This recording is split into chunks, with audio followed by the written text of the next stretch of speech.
I've never, ever, that was something that I hadn't experienced before, so my apologies if I seemed a little nervous about it. But thank you again for coming back. I really appreciate that. I just, yeah, I was just a little shaken up. So I just want to say what happened was we did not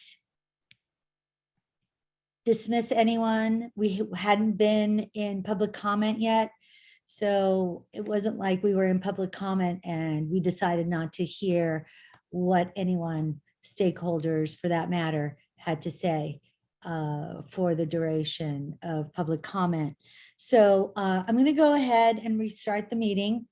It is November 10, 2021. Thank you for attending the land use meeting of the Studio City Neighborhood Council. So we do have a determination to continue holding meetings via teleconference. Motion is required pursuant to government section 54953 E1B-C, determination that due to COVID-19 state of emergency, meeting in person would present imminent risks to the health or safety of attendees and possible commission action. So we are holding Zoom meetings moving forward. So calling to order, Lana Shackelford. Yes, you want me to call the roll again, Lisa? I'll just call it right now. Sure. Okay. Adele Slaughter. Here. Dean Cutler. Here. Richard Gieterberg. Here. Jesse Porter. Here. Thank you. Welcome. We have a quorum. Moving on.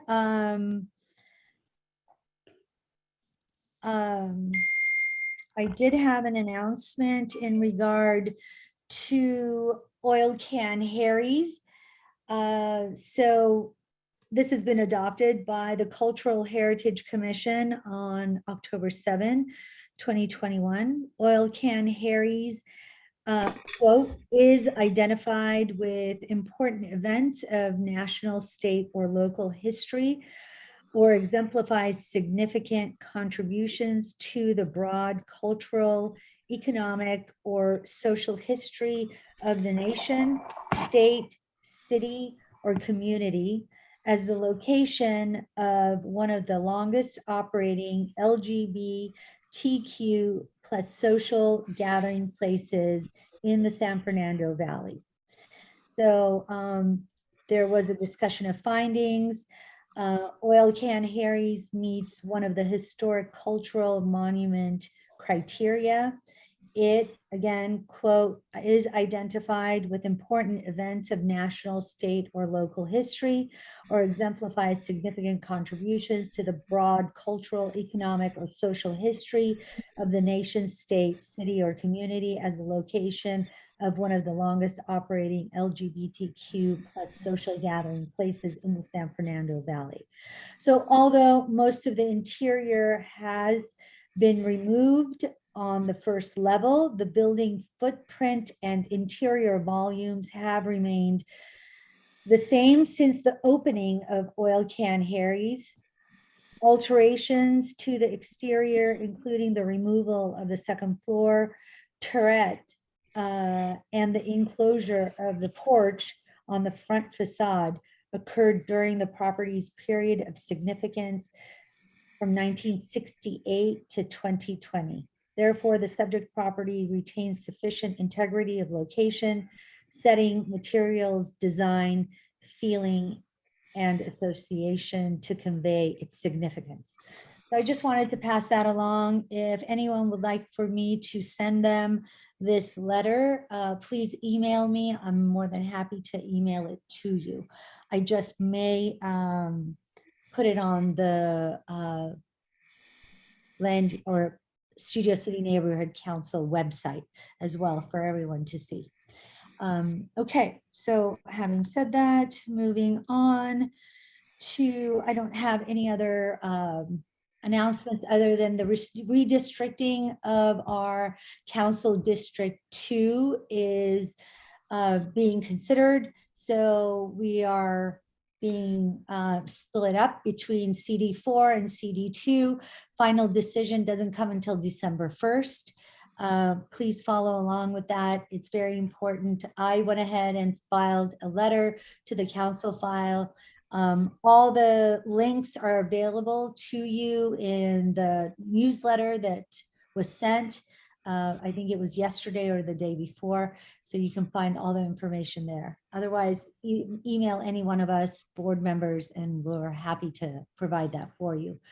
So having said that, moving on to public comments. I'm going to cap it off at 1 minute. Dean, if you could please keep time.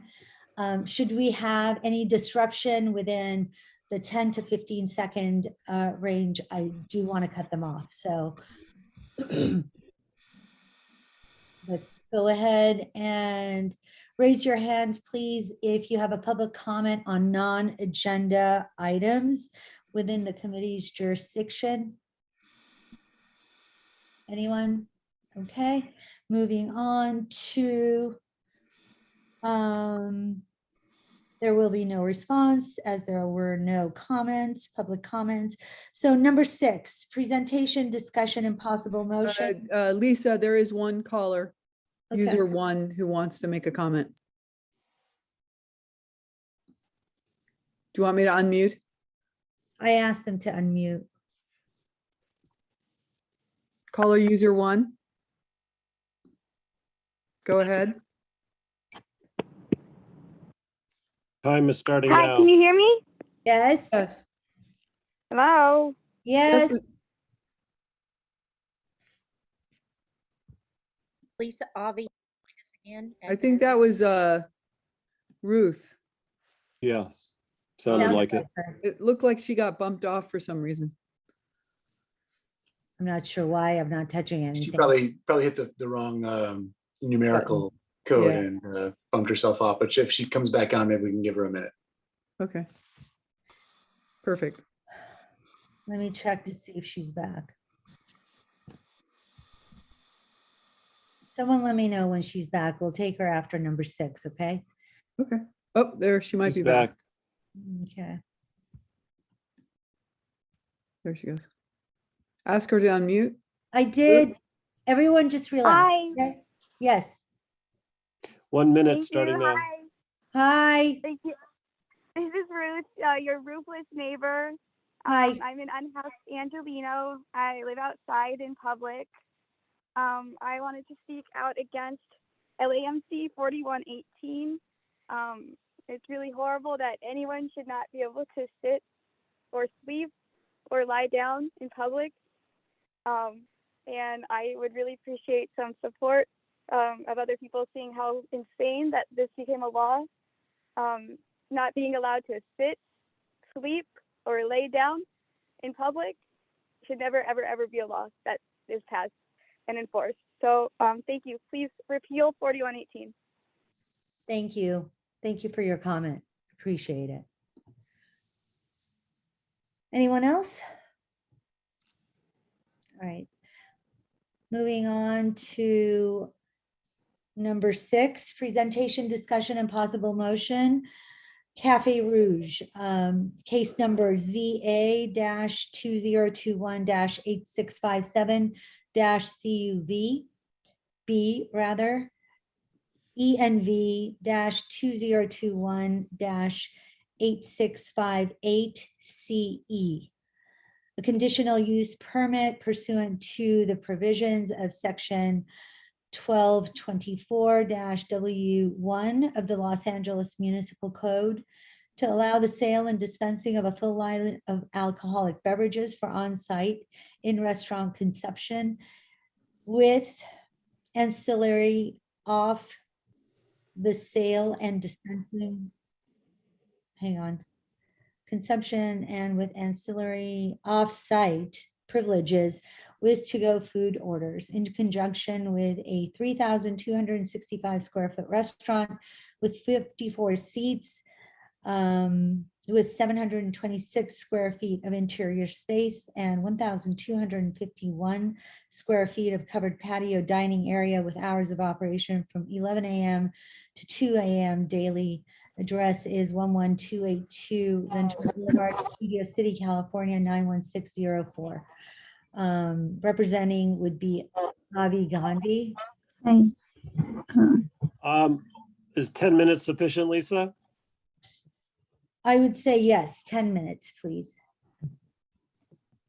Avi, is anyone else joining you or is it just you? Sandra's on the line too, on the call too. Sandra Robles. She's here? Yes, but Yes. yeah, you can just She's give muted. her like unmute privileges, but I don't think she. I'm doing that right now. Hi, Sandra.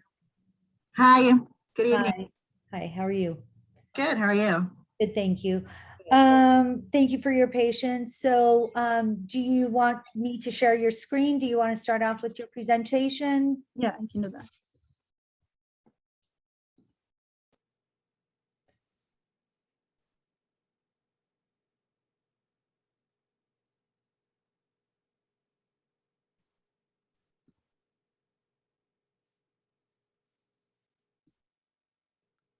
Can you all see?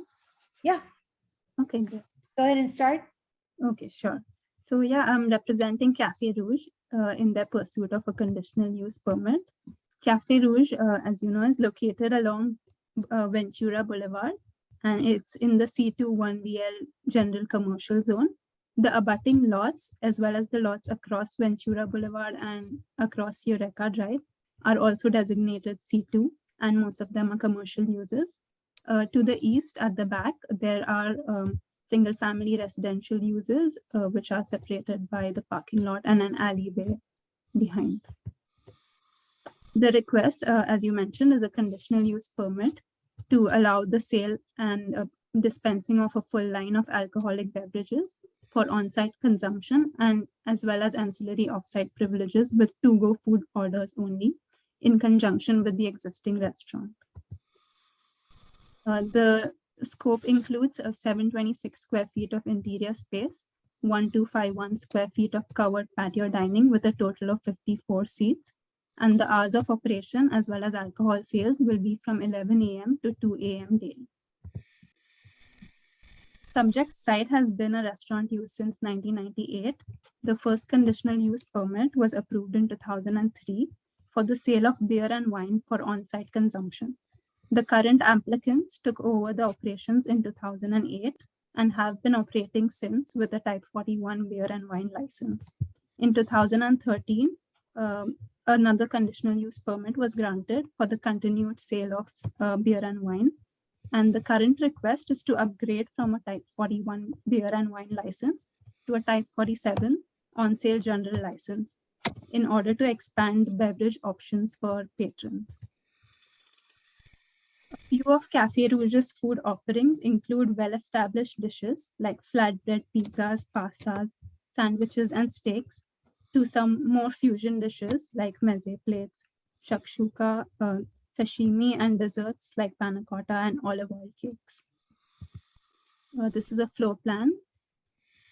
And just to end it, the applicants who are currently operating have over 12 years of experience in operating restaurants, and they have proven to be responsible operators. The restaurant will operate first and foremost as a bona fide eating place. The applicant is requesting to upgrade to a full line of alcoholic beverages, only to provide patrons with a broader selection of beverages to pair with their food offerings, as it has come to become an expected amenity. So yeah, with that I'll end it, and I'll be happy to answer any questions. Okay, great. Thank you. Thank you for that.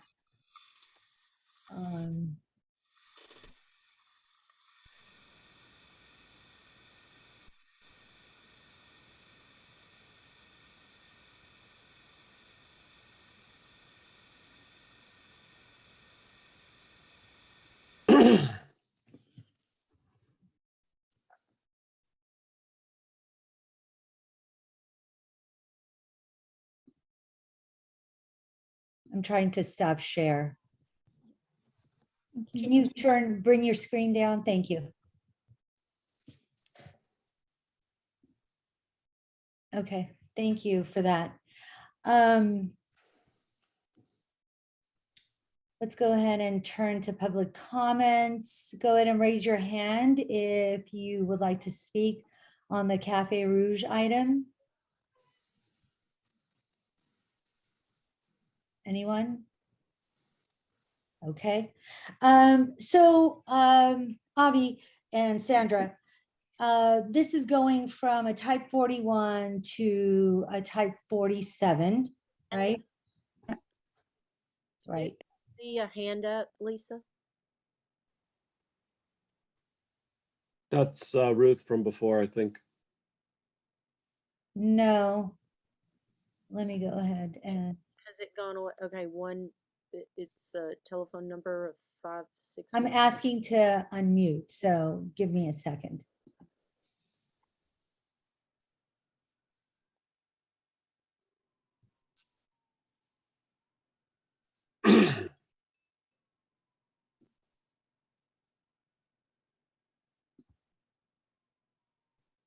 Seven 713. Jeff, go ahead. Did someone go? Hi, sorry, it's Ruth. Megan was trying to give comment before, and I don't think she has the ability to raise her hand or unmute. I just wanted to let you know that. Who is that? Megan. So does she have a comment for this item on the agenda? She had her hand up. Well, she wanted to have her hand up for public comment. She sent me an email, so. Okay, let's get through this item. Ruth, can you please tell her that I'll get back to her right after this presentation has ended? Thank you. Yeah, no problem. Thank you. Okay, back to, so we're going from a type 41, which is beer and wine, to 47, which is a full line liquor license. So let me ask a question in regard to what is happening at the restaurant right now. I have noticed there being construction going on, and I would like to know what in terms of remodeling that is occurring at this location. Because when you go to the website, it says it's being renovated. When I drive by, there are many men that are working there. And I have emailed the gentleman who owns this establishment. He hasn't emailed me back with an explanation. So I would like to know if there's a permit to do the construction that is going on in this location right now. Sure. So they're only doing interior remodeling work, which is, as you could see on the floor plan, there are 2 patios. So they're just shifting the portion where the front patio had a bar and a service area. They're moving that back to the back patio. So they're trying to make the front patio only like dining, just dining and seats, and they're changing up their furniture a little bit too. So they're doing those 2 things. They're moving the bar at the back patio. So it's more of a smaller portion, which is more like designated towards having the service bar area versus like the front patio. So they're moving that portion behind, which is why maybe you might have seen people working on it. So they've only been closed since October, and they're going to reopen back like next month. So it would have been wise of the gentleman to have returned my email and explained this to me. And it seems like there's a roof going on top where there isn't one before, because if there is a roof, then parking requirements would be a lot different. No, so there's not going to be, okay, sorry, no, go ahead, finish. I was just saying it's not going to be covered. It's still going to be an outdoor patio. There is currently an awning at the front patio, and there is corrugated sheets behind. So the awning at the front is openable or closable. So maybe they're reworking on that awning. I will confirm, and I'll also share the correct emails with you. I'm not sure which one you have. Lisa, But yeah, he uh, should. sorry to interrupt. No, go ahead. On the agenda, I'm not clear. It says that's in conjunction with a 3,265 square foot restaurant with 54 seats with 720 square feet of interior space. So Again, this is the way that it's laid out. So Avi, why and don't then you it talks about 1,251 of covered patio. Like, how big is this? There's various references to patio, interior, total. It's really not clear what's going on here. So if I could right. share the screen again, I could show you the whole plan, because only parts of the plan are going to be licensed with alcohol. Not everything is licensed, which is why we specifically laid out the areas. But that the will be- license, but they would be serving alcohol in the entire restaurant, are they not? No.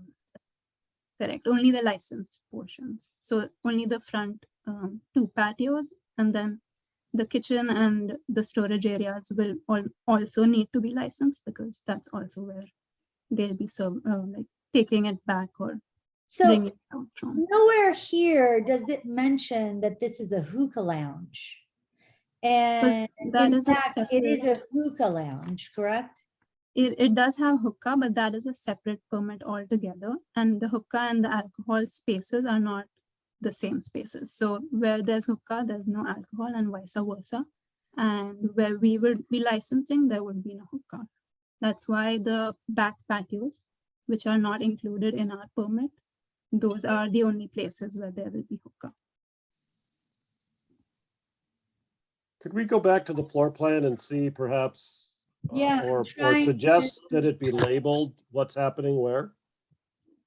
Go ahead, Avi. I've shared my screen with you.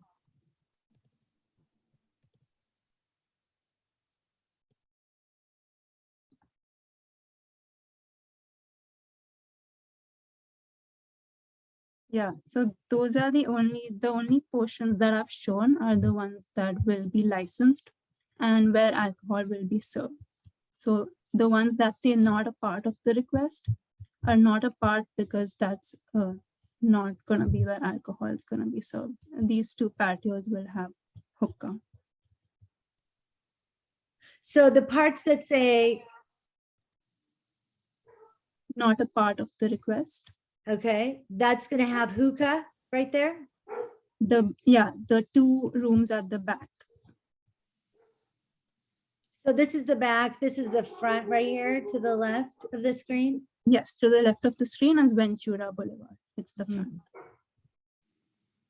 Are there two separate operators?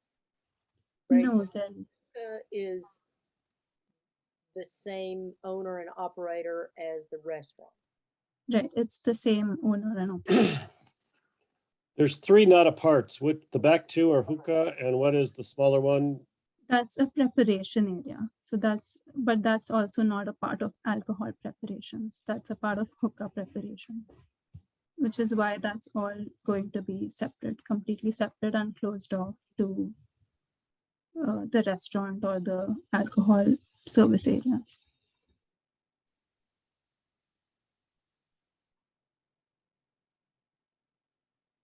Anyone else from the committee with questions?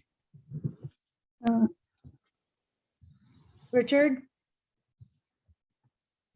I am a little uncomfortable knowing where the liquor stops and the hookah begins. It looks like on paper, looks beautiful, but people walk around.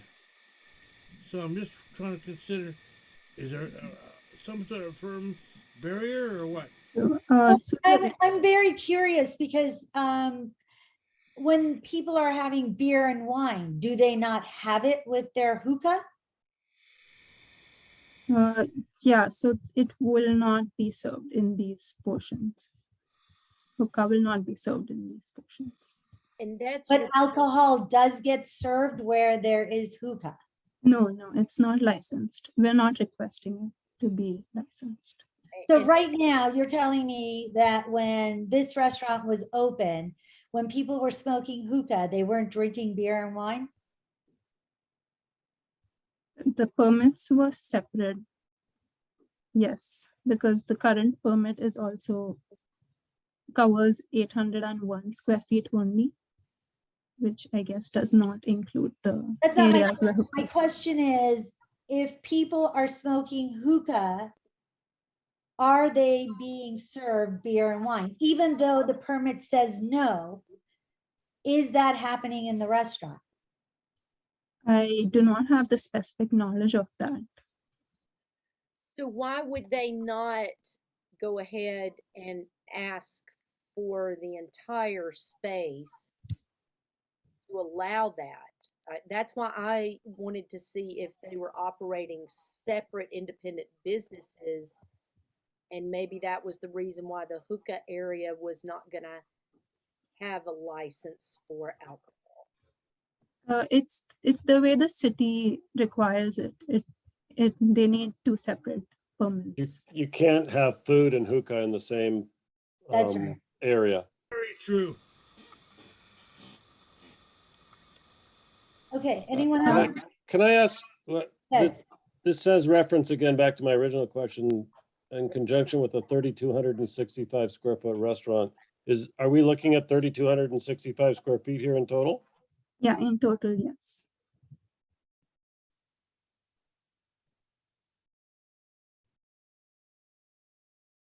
did you have a backup question, Dean? No. Lisa, I think I have Sandra's hands are up for some time. She's unmuted, so go ahead, Sandra. Sure. I am sorry, I couldn't unmute myself. Okay, so you're correct, Lisa. These two spaces are two separate uses. So the rear space, there will not be any alcohol served with the hookah. That would be against the license. And the city does not allow that, that people who are smoking hookah to also be drinking alcoholic beverages. So these two spaces are completely separate, and that's why it's not a part. We can modify the request. It's currently the 3,000, but we can change it to just be specific to these spaces. I wish it was clarified in writing. What was that? I'm sorry, Richard, I couldn't understand you.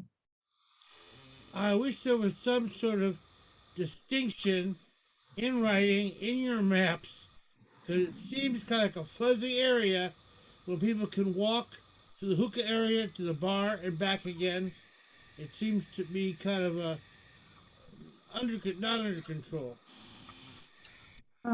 So I'd just like to add real quickly that the two rooms are going to be closed off, and the one that looks like it can be walkable is also like raised on a different level, and the server at the bar would have his, would continuously monitor that areas, the two areas too. Right, so currently they're separated by just, slightly different elevations. But in reality, if the operator, if they're not strict about, serving alcoholic beverages, they are at risk of losing their license. And they, operators who have these restaurants, they under no circumstance ever want to be at risk of losing their license. They do have to adhere to, to the rules of the conditional use permit. But there's nothing that prohibits a hookah participant from leaving that area, walking into your restaurant, having dinner, alcohol, and then coming back to the hookah lounge. Well, the license does prohibit it. So it has a license itself, but I mean, we can modify, or you can suggest a condition where we have that in our CUB. We can add that as well because it is enforced by ABC. So, but we can have that in the CUB as well. Okay, so you're telling me a customer who's been at hookah been prohibited from leaving and going and sitting in your restaurant around the front and having dinner and alcohol. And then No. restaurant- So the patrons can go to the hookah, and obviously they don't take the hookah with them, and they can decide, okay, it's time to eat. So then they go to the dining area and they have something to eat. But the people who are in the dining area cannot walk to the hookah space with an alcoholic beverage. Yeah, so staff would control that because only the staff can carry hookah. I got that. So, just so you know, Lana and committee members, this has been going on as a hookah lounge and a restaurant for many years now, and there hasn't been any violation that has been reported. So it's not like we have any problems that have come out of this restaurant in that regard. So there have been no violations that I am aware of. That's correct. There have not been any violations. And like Sandra said, like people or business owners who have these type of hookah establishments are very serious about the enforcement of their permits, because they literally can be shut down overnight should they be caught. I'd like to say, I did not realize that was a rule to not serve food in a hookah. Is that what was? Well, it has to be separated. Yes, that is a rule. You cannot smoke and have a drink. That's What, correct. not the drink. I thought I heard Dean say you couldn't serve food in the hookah area. That's correct. You It's cannot. exclusive. It's exclusive for hookah only. Got That's it. correct. Got it. Okay. And okay. And so now what they're doing is their CUB is for the restaurant area only. Right. So this would be the licensed premise for ABC. ABC would take a look at this plan and say, this is literally a border. So of where the alcoholic beverage can go. Okay, but I do want to make it very clear that I am going to visit this restaurant. I am going to visit the establishment and make sure that there is no roof, that no kind of renovation, remodel is being done in that regard, which will make their parking situation much more different. Okay. We understand. It is, as Avi said, it is likely that it's a like for like replacement because they did say that, things are aging and things like that. So, and a lot of the interior improvements, as Avi mentioned, is just trying to establish more of a dining space because right now it's not as cohesive. The front dining area, it doesn't have as much seating. And by moving that bar area, it kind of creates, because there is a different elevation, you can see that you have to walk up a ramp in order to get to the bar area. So he wants to establish the dining area as only dining and kind of just a separate little bar area there. Mm-hmm. So right now they're open with a beer and wine license until 2 a.m. I am reluctant to support and approve this to 2 a.m. daily every single night, just because this hookah lounge sort of invites the type of people that come that drive recklessly up and down Ventura Boulevard, which really puts the safety of the public in danger, I feel. But I don't know, what do you committee members think about what I've just said? Richard?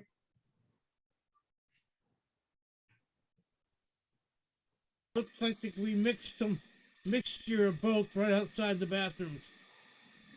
Wait, say that again? It looks like there could be some sort of mixed entertainment enjoyment right outside the bathroom areas. Seems it's kind of like a hazy area. Where's the bathroom area? Says unisex restroom. It's between the restroom and the hookah areas. Uh-huh, It's not part of this request. okay. Seems kind of some signage might be helpful. I don't know. It just seems like it's on the edge. All right. Thank you. Dean? I can't fathom that we could approve maintaining hours till 2 AM and just now calling it 47 from 41. That's a whole different venue. Right. Any more on that? Dean?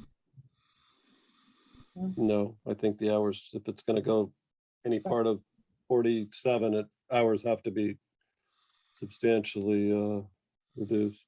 Right, thank you. Lana? I agree with what Dean has brought forward. All right, thank you. Adele? I agree also, and Sugarfish next door closes at 10. And I am imagining a lot of the restaurants in the area are closed by 10.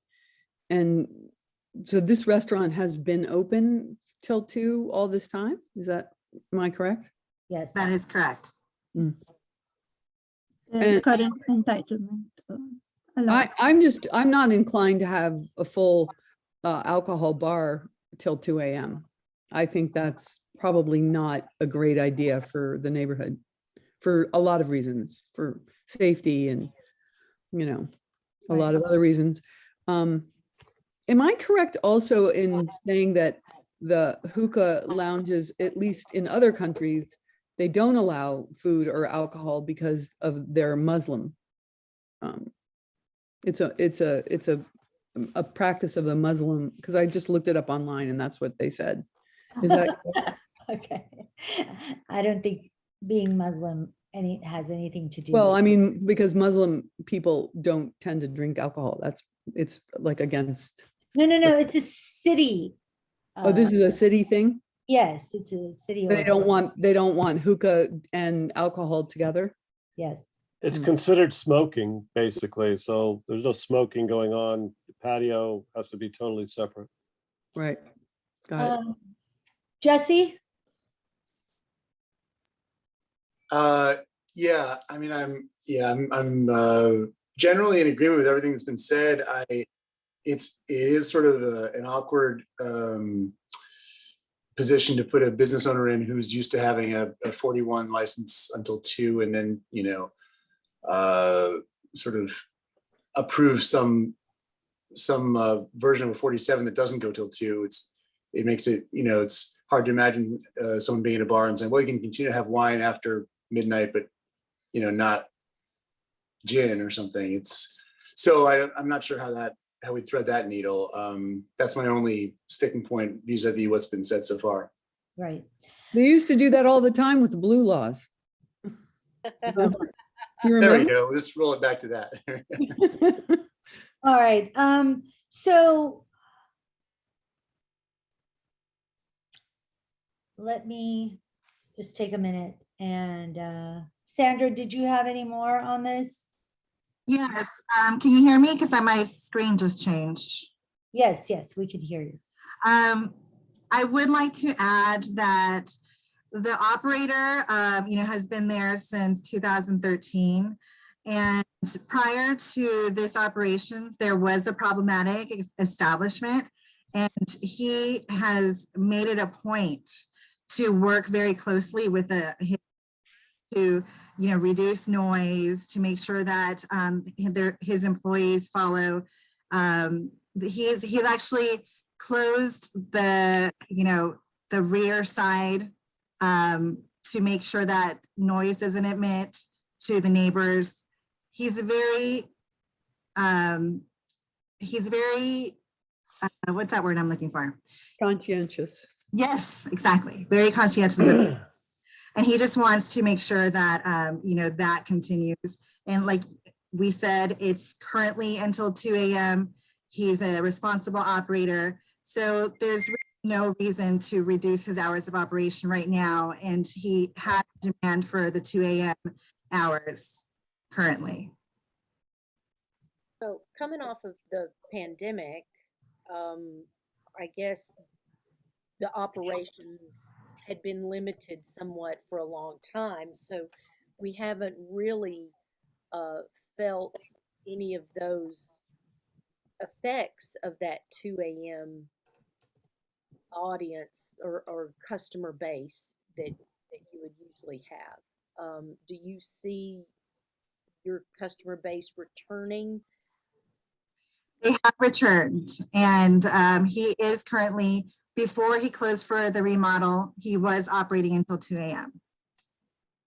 They've been, hold on, they've been operating until 2 a.m., like Sandra said, since 2013, without any neighbors complaining.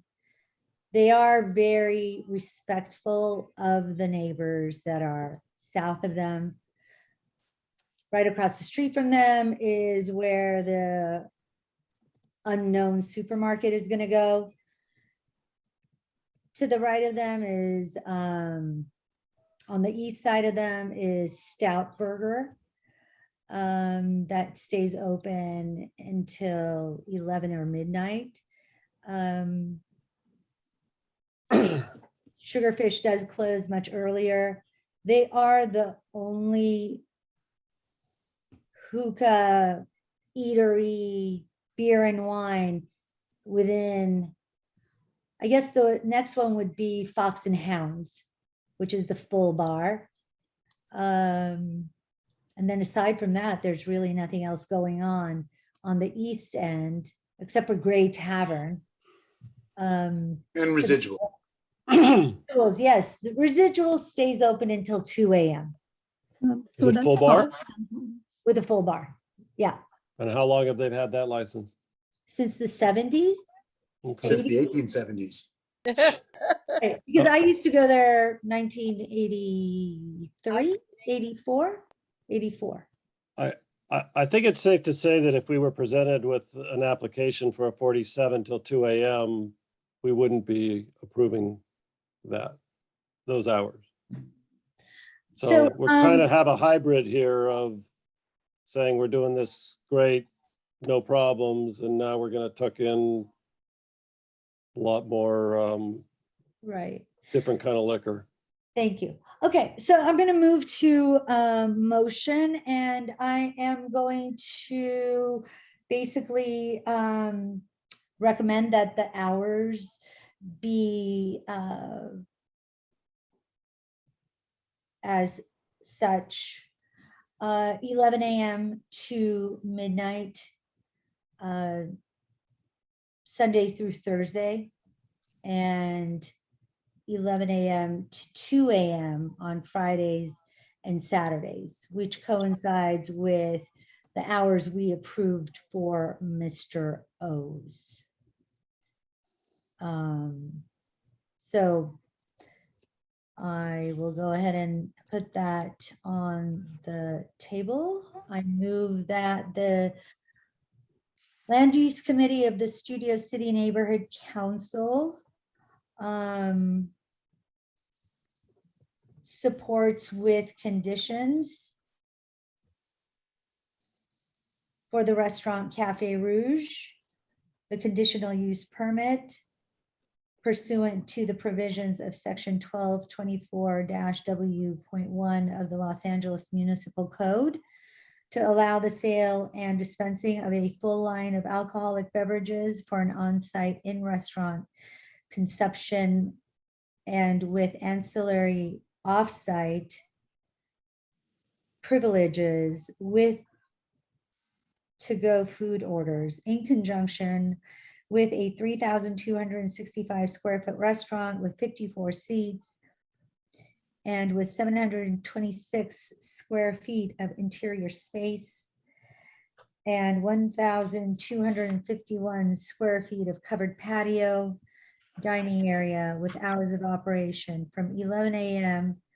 to midnight, Sunday through Thursday, and 11 a.m. to 2 a.m. on Fridays and Saturdays.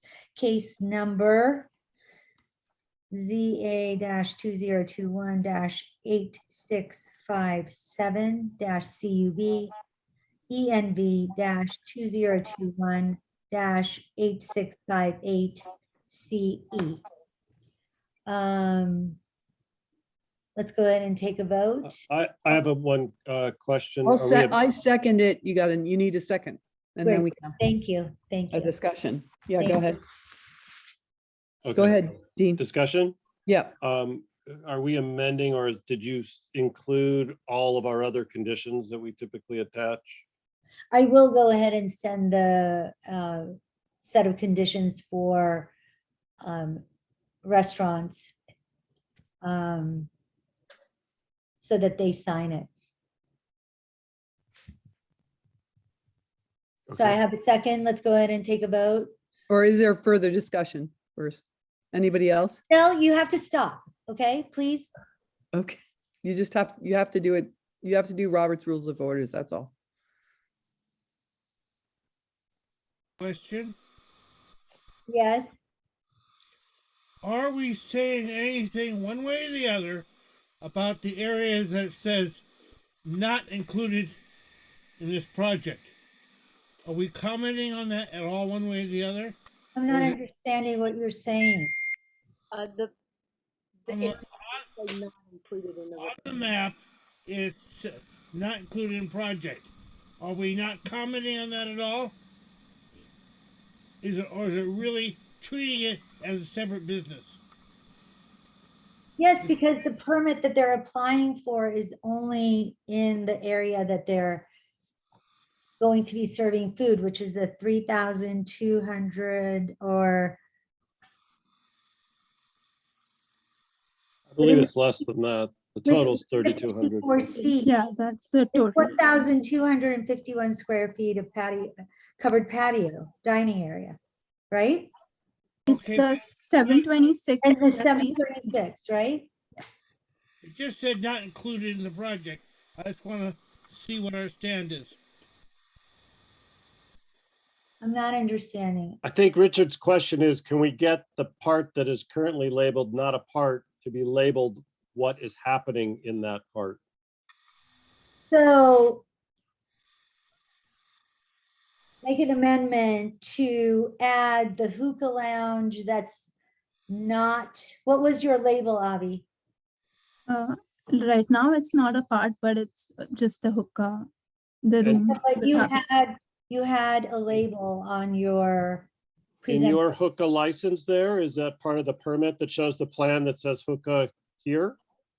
No, not in, no. It's just saying not a part of this request. Because they don't point it out.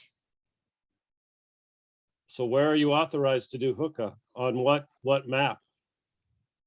That'll be a separate permit completely, which this request does not include. So that would have been the one where they submitted for their. So there's hookah hookah going on permits. there without a permit? Is that what you're No, saying? no, they already have a permit, and that would be a separate map for that permit. So we Does that permit identify that area? Yeah, we could do that. We could send you a map that identifies that area. We can also add to that space, no alcohol to be served in this area. And then mark the exhibits as to what area we're saying no alcohol. We can do that. We can create kind of more of a crosshatch to make it very clear that space is not going to be included in the alcohol requests. And then we can be specific in stating that no alcohol will be served in this area. We'll carry it into it. Say that again, Richard? or carried into this area. Yeah. Not gonna serve Or there. right, or served in this area, that's correct, or carried from, right. Thank you. Served or carried into this area.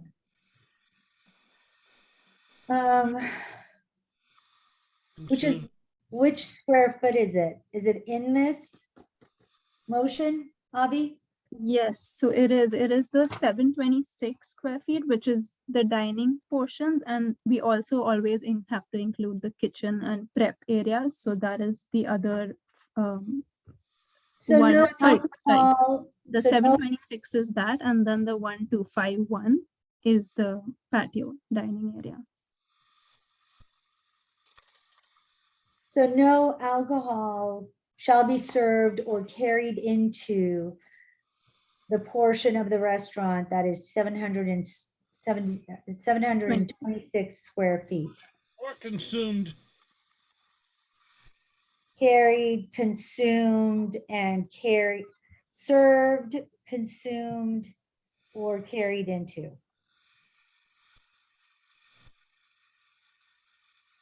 Or carried into the area that's 726 square feet. 726 and the 1251. 1251 is That's the the- covered patio dining area. Yes. So you're serving alcohol there. Yes. So, They're talking about the area that you're not serving alcohol. right. Oh, I don't have the specific. Okay, so We'll just have to get that number for you. yeah, let me get that number. Remember, the fire department is gonna, if there's no seating, it's gonna calculate one person for every 35 square feet. I've done a lot of these before, and so that may affect your parking. Sorry. Do you have it? Oh, just give me a second. So that would be They impute one person for every 35 square feet if there's no chairs. And so it may affect your parking because they're going to compute that as people even if there's no seats. Do you have the total amount, Avi? And then we can just subtract the other square yeah, foot. it's the total is 3265, and then Okay, and then we would subtract the 726.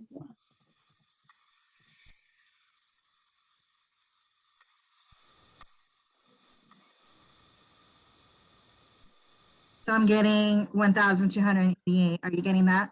yeah, Okay, What is it? 1,288 square feet.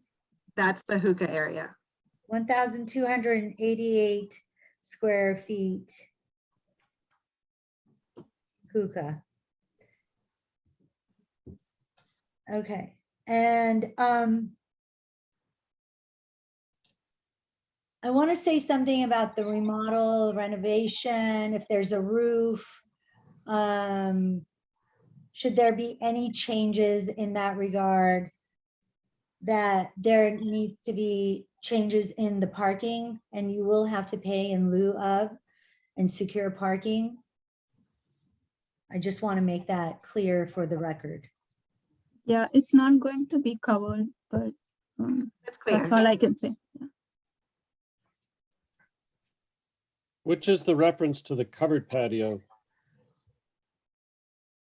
Says something 1,251 square feet of covered patio. Yes, that would be the front portion of it. Yeah, that's the awning, so it's not a So it's not a roof. It's structure. just Yeah, a cloth It's- awning. Right. It can be retractable, that's correct. That's not the tin, that's not the corrugated tin that you referred to, correct? You're That's adding correct. tin somewhere to the rear, is that over one of those patios in the back? Yeah, that's the hookah. Patio. All right, I'm gonna go ahead and read this motion again, sorry. The Land Use Committee of the Studio City Neighborhood Council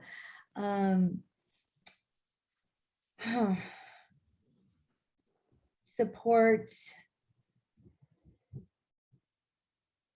with the following conditions for the restaurant Kaffe Rouge, case number ZA 2021-8657-CUB, ENV-2021-8658CE, a conditional use permit pursuant to the provisions of section 12.24-W1 of the Los Angeles Municipal Code to allow the sale and dispensing of a full line of alcoholic beverages for on-site in-restaurant consumption with ancillary off-site privileges with to-go orders in conjunction with a 3,265 square foot restaurant with 54 seats with 726 square feet of interior space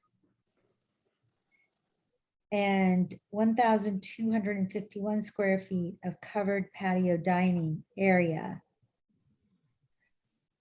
And 1,288 square feet of a hookah lounge where there will be no service or alcoholic beverages consumed or carried into this area.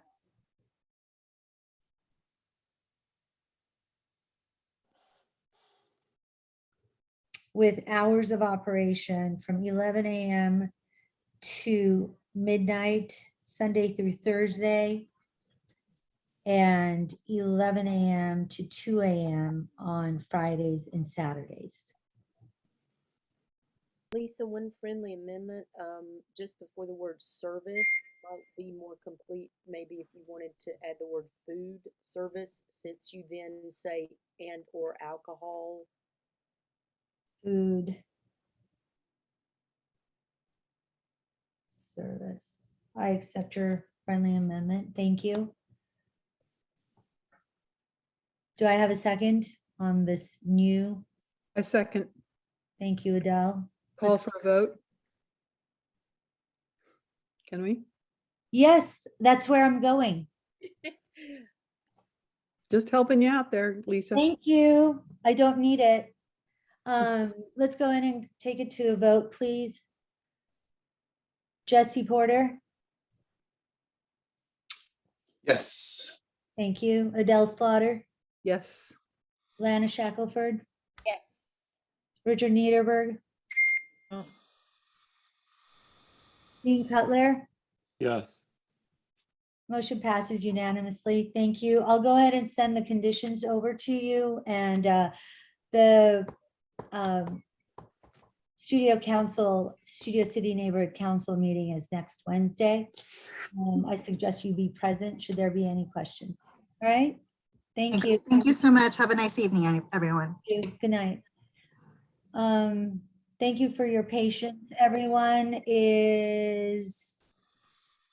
who was that person? Was it Megan that Ruth wanted? Is she still on? Does anybody know? It's hard to tell if the name, I had seen her card, but I don't see her now. So, okay. Ruth, if you can hear me, please have her call back. And then we'll take it from there. is I'm that here. 516? Is that Ruth? Is that you, the 1561? Yeah. Ruth, go ahead. How did she get muted again? Go ahead. Hi, I was just like letting you know that Megan had wanted to be able to raise her hand and give public comment.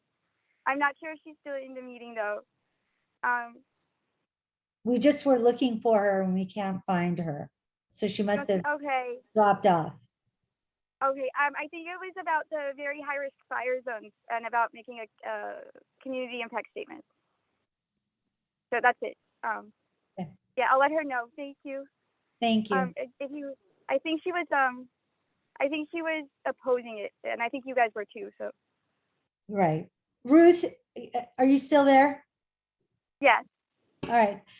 I just want to take a minute and talk to Ruth for a second. Listen, you attend our meetings every month, and we so appreciate your participation. And we just want to let you know that we are here for you to help you get housed, because you introduce yourself as this unhoused person who's living on the street. But I really want you to know that we will help you get into housing. Please reach out to us and let us know how we can provide any kind of service for you to get you some kind of shelter. Okay? I appreciate that. Thank you. I'll send you. There's something I can use some help with, so that'd be great. Thank you. All right. Good night. Night. Okay, moving on to number 7. Let me bring that up. Thank you, everyone, for your patience. I really appreciate it. Presentation, discussion, and possible motion for the proposed project, SUNSWEPT Place. Case number VTT-83199-HCA ENV-2021-6075 CPC-2021-6074-DB-SPP-SPR-HCA. The project is a multifamily residential commercial mixed-use development proposing to demolish an existing 3,000 square foot commercial building, parking lot, and billboard to allow for the development and construction of a 133,858 square foot mixed-use building comprised of 22,250 square foot of residential space, allowing the development of 27 condominium units, 5 of which are to be reserved for very low income residents, and approximately 13,869 square feet of for ground floor restaurant use, 3,506 square feet of retail use, for a total of 17,375 square feet of ground floor commercial use, and 51,317 square feet of parking area, providing 154 parking spaces located in the C1.5-1 VL-Rio, which would consist of 4 floors with a maximum building height of 56 feet. Commercial portion of the project site is located at 12544-12582 Ventura Boulevard. The residential portion of the project site is located at 4041 to 4073 Sunset Drive, Studio City, California, 91604. So we have Peter Austin with Austin Family Development present to do the presentation. I'm going to go ahead and share my screen with you if you want to put your presentation up.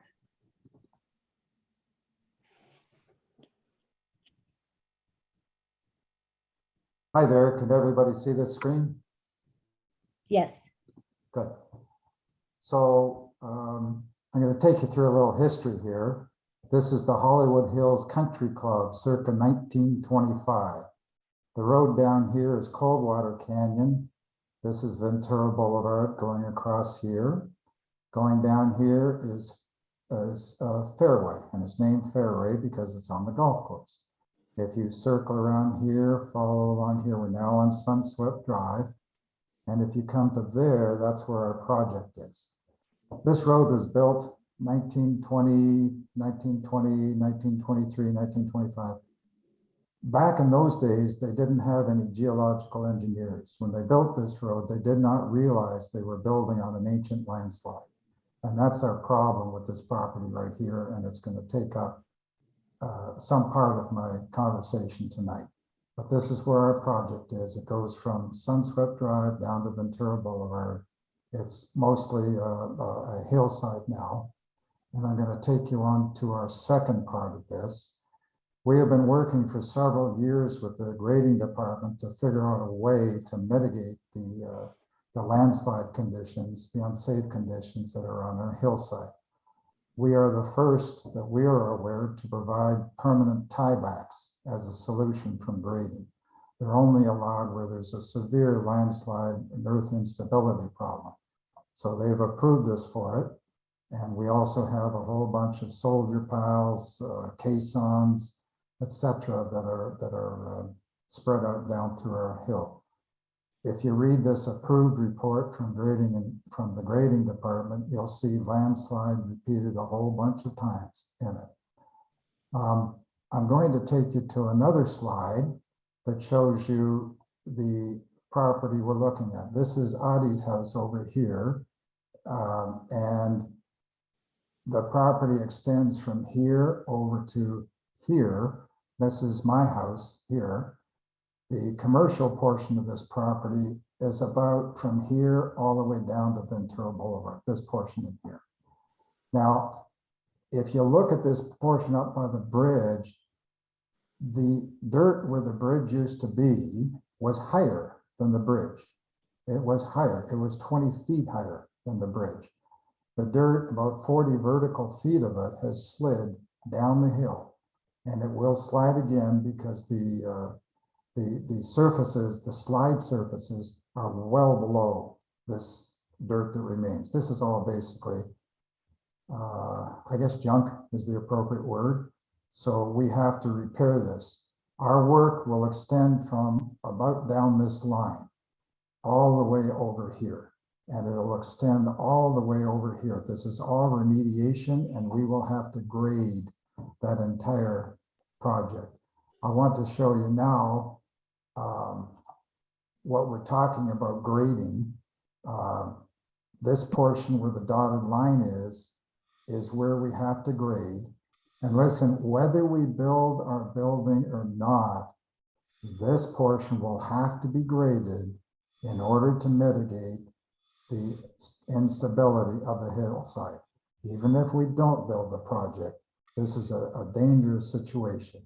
What we have determined, for example, is the SUNSWEPT Bridge up here has a seismic factor of safety of 0.67. That's well below the 1.0 minimum seismic factor of safety that applies to bridges, that applies to any other structure that's down here. So we have our work cut out for us. As I say, this is the area that has been approved by grading for us to do this mitigation work. It's a big, expensive project. It's about $4 million to do all of these repairs that have to be done just to bring this up to stability. Okay, I want to move on and to this picture. This picture was taken in 2008. It shows our property from here to here. This I want to show to you. The city approved an access road in 2008. This was the flat pad that was approved. And again, it was a 2006 approval. The road runs up this hill, up over to here. This is where we recently installed 5 test tieback anchors as agreed with the Department of Grading. We used an existing access road to access this property. The access road continues on up over here. It also continues on over here. So you can see a lot of work has been done on this property, and we expect still to have to do more work, and we need that access road to do more work in the future with respect to soils analysis. This whole area is landslide debris. Okay, I don't know how I can say this enough, but a big part of our work is to stabilize the hillside. Whether we build or not, we have a hillside that needs to be stabilized. All right, I'm going to move on now to something that at least resembles architecture. And by the way, our geologists say that this bridge is in danger of failing. If that bridge goes away, and if this is all landslide material underneath, they may or may not be able to repair that bridge. If they can't repair that bridge, then the fire department, I mean, it's a long way from here, all the way out west to go down to Fairway, to go down to Ventura Boulevard. There's no turnaround for fire trucks at all in here. This is a bad situation that we need to mitigate. I'm now going to go to something that represents our project, but again, I can't overemphasize the hillside is a big problem. We got to solve it. This is our project. On the east end, we gave an easement to the DWP for about 25 feet. They ran power lines. They've already done that. We paid for it up to SUNSWEPT. So now residents on SUNSWEPT in this area can get not only that they had power before, but now they can get cable that they didn't have before. The building is made up of 4 floors. It is not 56 feet tall. It is 45 feet tall. I'll get into that in a few minutes, but the building is staggered. On the bottom floor here is restaurant. These are 11-foot ceilings. Next above it looks like it's restaurant, but it's not. It's actually a parking level. Above that is yet another parking level. And finally, up above that, set back 20 feet from Ventura Boulevard, is a layer of condominiums. This is the 4th floor. Our building is in 2 envelopes. The front envelope goes from 0 to 45 feet, floors 1, 2, 3, 4. In the back, there's a small element that is itself raised on 20 feet of dirt. Because we have a hillside, we're allowed to stagger our building going up the hill. Each envelope can't be more than 4 floors, and there are also height limits on it. So that's this section back here. Okay, seen from the east, this is the building next door to us. This will be our building. The height of this building is about 25 feet. It matches, and hold on one second, I'll just zoom in on this. The height of this building is approximately the height of our facade, and then the remainder of our building moves back. Having done that, I'll zoom out. I'm going to skip to different views of the building.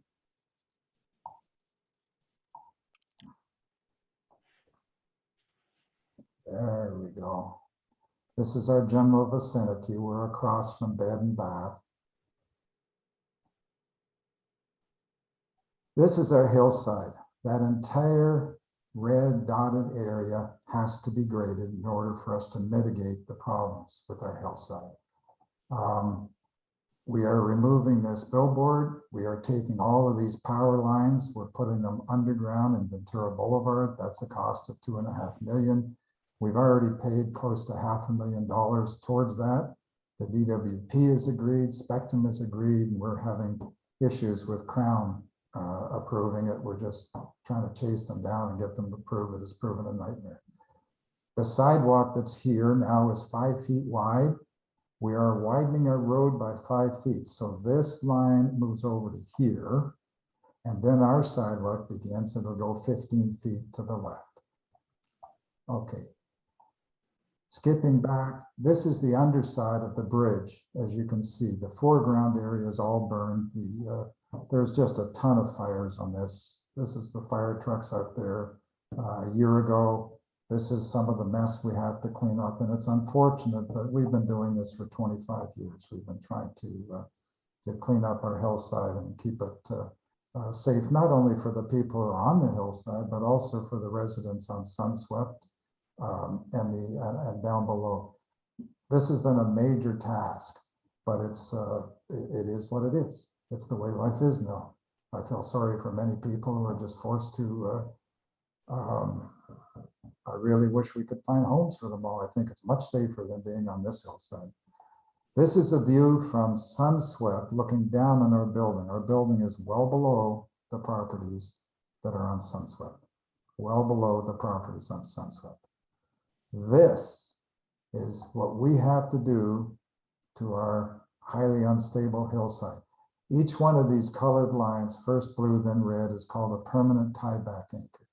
They go deep into the ground, very deep into the ground. They essentially, this end sticks hard into the dirt, this end sticks hard against a wall that we built. Together, they hold the dirt together. They hold the hillside together. There's 140 of them. These have to go in whether we build a building or not. This big old wall back here isn't the wall of the building. It's a retaining wall to hold these tieback anchors into. This is a view of the, well, I'm going the wrong way. One more. This is a view of the bridge up here. Now, the land level used to be much higher. It's all slid away. Now the land level below the bridge, as those who walk it know, there's about a caisson that holds the bridge up, and that caisson itself is buried 20 feet into the dirt. This whole mess down here is unstable. The slide planes are way below. They're at this kind of dark dotted line down here. So it's kind of like being in Europe and going skiing and being in a ski lodge where your supports for the ski lodge extend down into the snow, but come nowhere near being anchored into the rocks. So if there's an avalanche, bye-bye. That's the problem we're facing now. That's the problem we have to stabilize. If you'll notice, these are our permanent tieback anchors. They extend well below that line.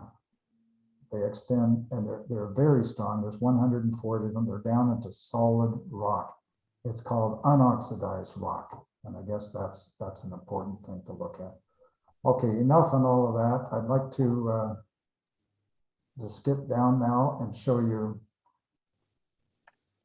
some views of the building. And bear with me here a second, please.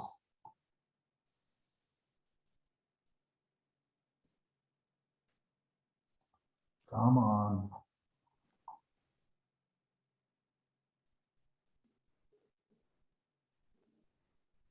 Okay, you know, I'm going to skip that for a minute. My program is acting up, and instead I'm going to bring in a video of the building.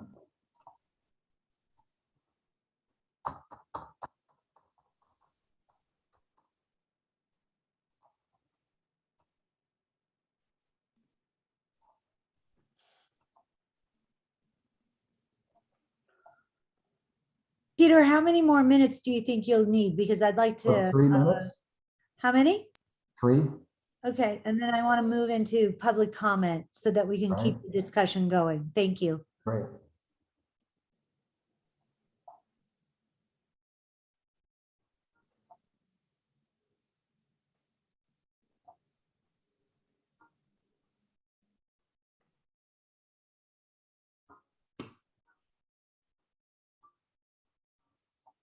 So right here, this is the restaurant level, 11-foot ceilings. This up here is actually a parking level. Above that We're is not yet seeing another parking anything. level. We're not seeing anything.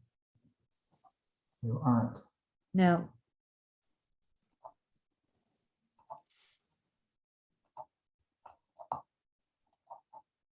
How about now? No. Yes, now. Okay, Want to start it from the beginning? sure.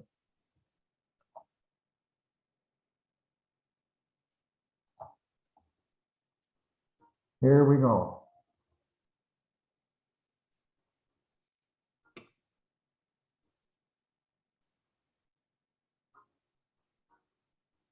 So this is our building. The restaurant level, it's mostly restaurant. That's why there's so many parking spaces. We're required to have 10 parking spaces for each 1,000 feet. Is about 11 feet high. It goes to here. The next floor up looks like a restaurant. It's not, it's parking.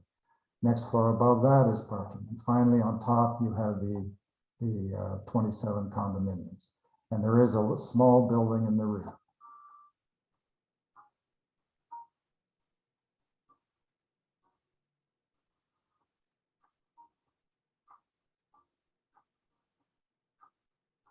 This right here, you can see we've widened the road by 5 feet. We put in 15 feet wide of sidewalk. This is all the landscaping that's there. This is a herringbone pattern.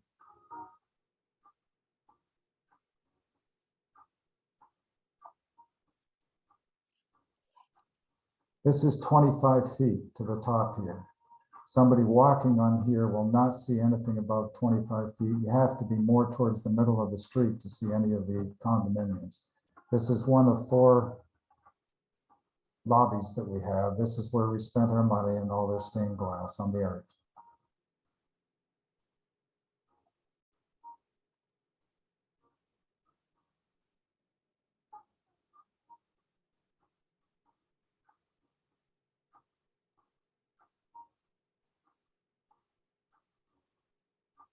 And then we visit a nice restaurant and so on. I'm going to skip a little bit forward. I'm going to go to the parking level. This is one of the parking levels.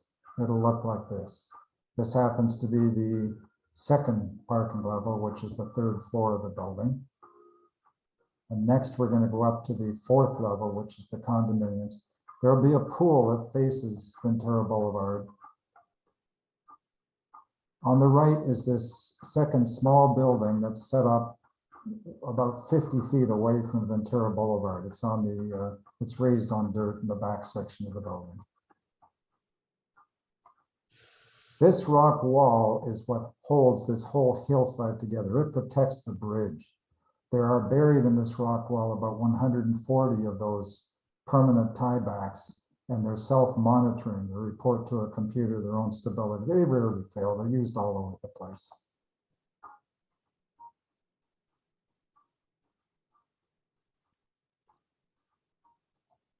And then lastly, you can see this is the 25-foot high element or facade. It then drops in 10 feet, goes up 15, drops in another, and then goes up. So the total height of the building in the front section is 45 feet. Now, there's an exception in the specific plan for buildings that set back like this. If you want to see an example, there's one about a mile west on Ventura Boulevard on the north side, where they do stagger like this, and it actually works to break up the massing of the building. I'm going to skip along to here. Here you see the back section. I'm going to give you a view from the front. That's our back building. It's hid. You have to be almost by the river on the other side to see this building. That's our front section. That's the parking level on the 3rd level, parking on the 2nd, and the condominiums.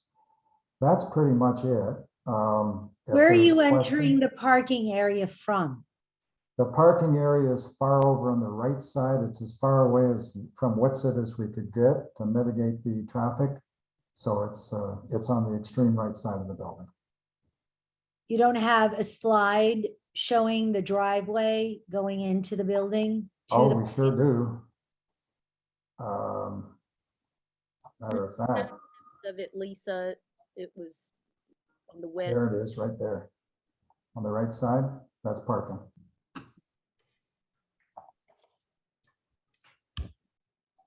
Okay. Now we have a bunch of slides. So there's parking. So there's only one driveway entrance into the parking lot and the same one you exit out of, correct? Yes, correct. And that's all approved by, there it is right there. Mhm. That's approved by transportation. Okay. Are you I'll done? show you some different slides if you want to see the building. This is a bird's eye view from, I'm sorry, a view from the street. Again, you don't see the condominiums from the street. This is a view from the west end for a project. Right. More views.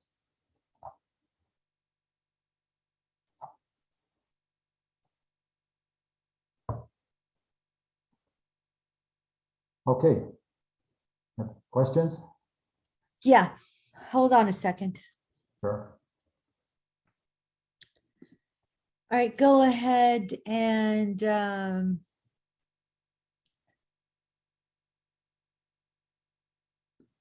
let me see. Let's go ahead and have some hands raised for questions. We're going to go with Terry first. Terry, go ahead. Thank you. Mr. Austin, your building looks, your development looks a lot nicer than a lot of other developments I've seen. Recently, I'm looking at those palm trees, and I am interested because there are a number of black walnuts on the property, and we've got a developer who wants to develop right across the street from you, who's telling us that palm trees are the worst possible thing that could ever happen to our community, and is using that as an excuse to cut down 43% tree canopy. But my main concern with your building is not, it's quite beautiful, is the traffic. Where it sits on the curve of where Ventura curves and undulates between Coldwater and Whitsett. I worry about people exiting and entering the building because it's a dangerous stretch of road. But more important than that, all of the real estate between Whitsett and Coldwater, except for the big not Crown, is it Crown? The Hallmark, yeah. Aside from that building, everything else is going to be developed over the next few years. And I just want to say my comment is that when considering this project, we have to take into account that Sportsman's Lodge hasn't opened yet, and we don't know what's going to happen there in terms of how much traffic that is going to garner. And then we know that the property from Jerry's Deli all the way down to Whitsett is currently up for sale. So that is my only concern, is that over the next 10 years, there's going to be all these developments that are legitimately multi-use residential. And at some point, it's just too much. So that's my comment. My concern is the traffic, not only for this project, but for everything that's going to happen there, because it's all going to be developed. It's all up for sale right now. Thank you. Okay, can I respond to that? Yes. Yeah, so we went through a traffic report. We have an approved traffic study that indicates that there's plenty of traffic at this point to support our project. And we went through quite extensive testing at a number of different intersections, as you know. And our particular intersection at Whitsett and Ventura Boulevard is actually under much less strain than, let's say, over by Coldwater or over by Laurel Canyon and Ventura Boulevard. So that's my response to your question, is we went through an extensive program with our traffic study, and we're approved. I'll just quickly add, Mr. Austin, that I actually live about 6 blocks from your development, and I know what the traffic's like, and I'm not really that impressed by people coming in and doing traffic studies, because I know how congested it is currently without a lot of development. But thank you for your presentation, and it is a beautiful building. I'm on your side. I've lived in that area for over 40 years, and trust me, I see all the people going downtown in the morning and going back out in the afternoon and using up a ton of traffic. However, somehow we get by, and we're well within the parameters. The traffic study was approved by the Department of Transportation. Perhaps I didn't mention that. So we've got an approved traffic study for our project. Peter, I also, in regard to the trees, are you set on the palm trees, or are you open to any other kind of trees that we may suggest or recommend? I'm very open. I'd love suggestions. And also, how many trees, when I was looking at your paperwork, you're going to be bulldozing how many trees? We don't know exactly the number yet, but I suspect it'll be about 50 trees and 50 bushes. I think the total is 112. And are you planning on I should point out very carefully that much of this taking away isn't because our building is there, it's because of mitigating the landslide conditions that are there. I can't emphasize that enough. This is a different world from what I think you're used to dealing with. This is a landslide situation. It's a whole different kettle of fish. Anyway. Well, it's been for years and years and years, the landslide situation. But my question is, Are you going to be able to relocate any of those trees, or are they just going to be torn down, just cut So down? the relocation issue is a problem. Trees don't last very well, but we will end up planting somewhere 448 trees and bushes. We're going to absorb many of them in the residential portion of our property up high. We already have a plan for some 250 going in that residential section. Also on the east end of our property in the 25-foot, we're putting another bunch. I think we're putting toyons down there. Toyons got added in. Until January 1st of this year, we were fine. We could have replaced all the trees. We're taking out 4 times that number on our residential property. But then the city added toyons in January 1st, and all of a sudden we have 50 of them on our property and we have to replace another 200 trees. It just got a little overwhelming. All right, We will thank find you. a place for those trees. We're in talks with, I've forgotten who all my people are talking to. I believe there's the Friends of the River. Is that one of them? I know we've talked to the BID, Vicky over there about it. Yes, Yeah. there's been yeah, plenty thank you. of outreach to try to find homes for these trees. We would Right. love to find homes if there's other areas in the community, homeowners in the community. One of the problem with putting it on private property is that urban forestry, I think, wants to see them on public property. But we have areas right across the street from us on SUNSWEPT. We would love to put it on. We have permission from a couple of the neighbors to put a bunch of trees in there. Hey, I like trees. We're going to replace every single one. Okay, we're gonna move on to Diana. Go ahead. Hi, thank you, Lisa. Boy, I don't know where to start with this, but first of all, I want to say, I'm going to speak to the land use committee members here.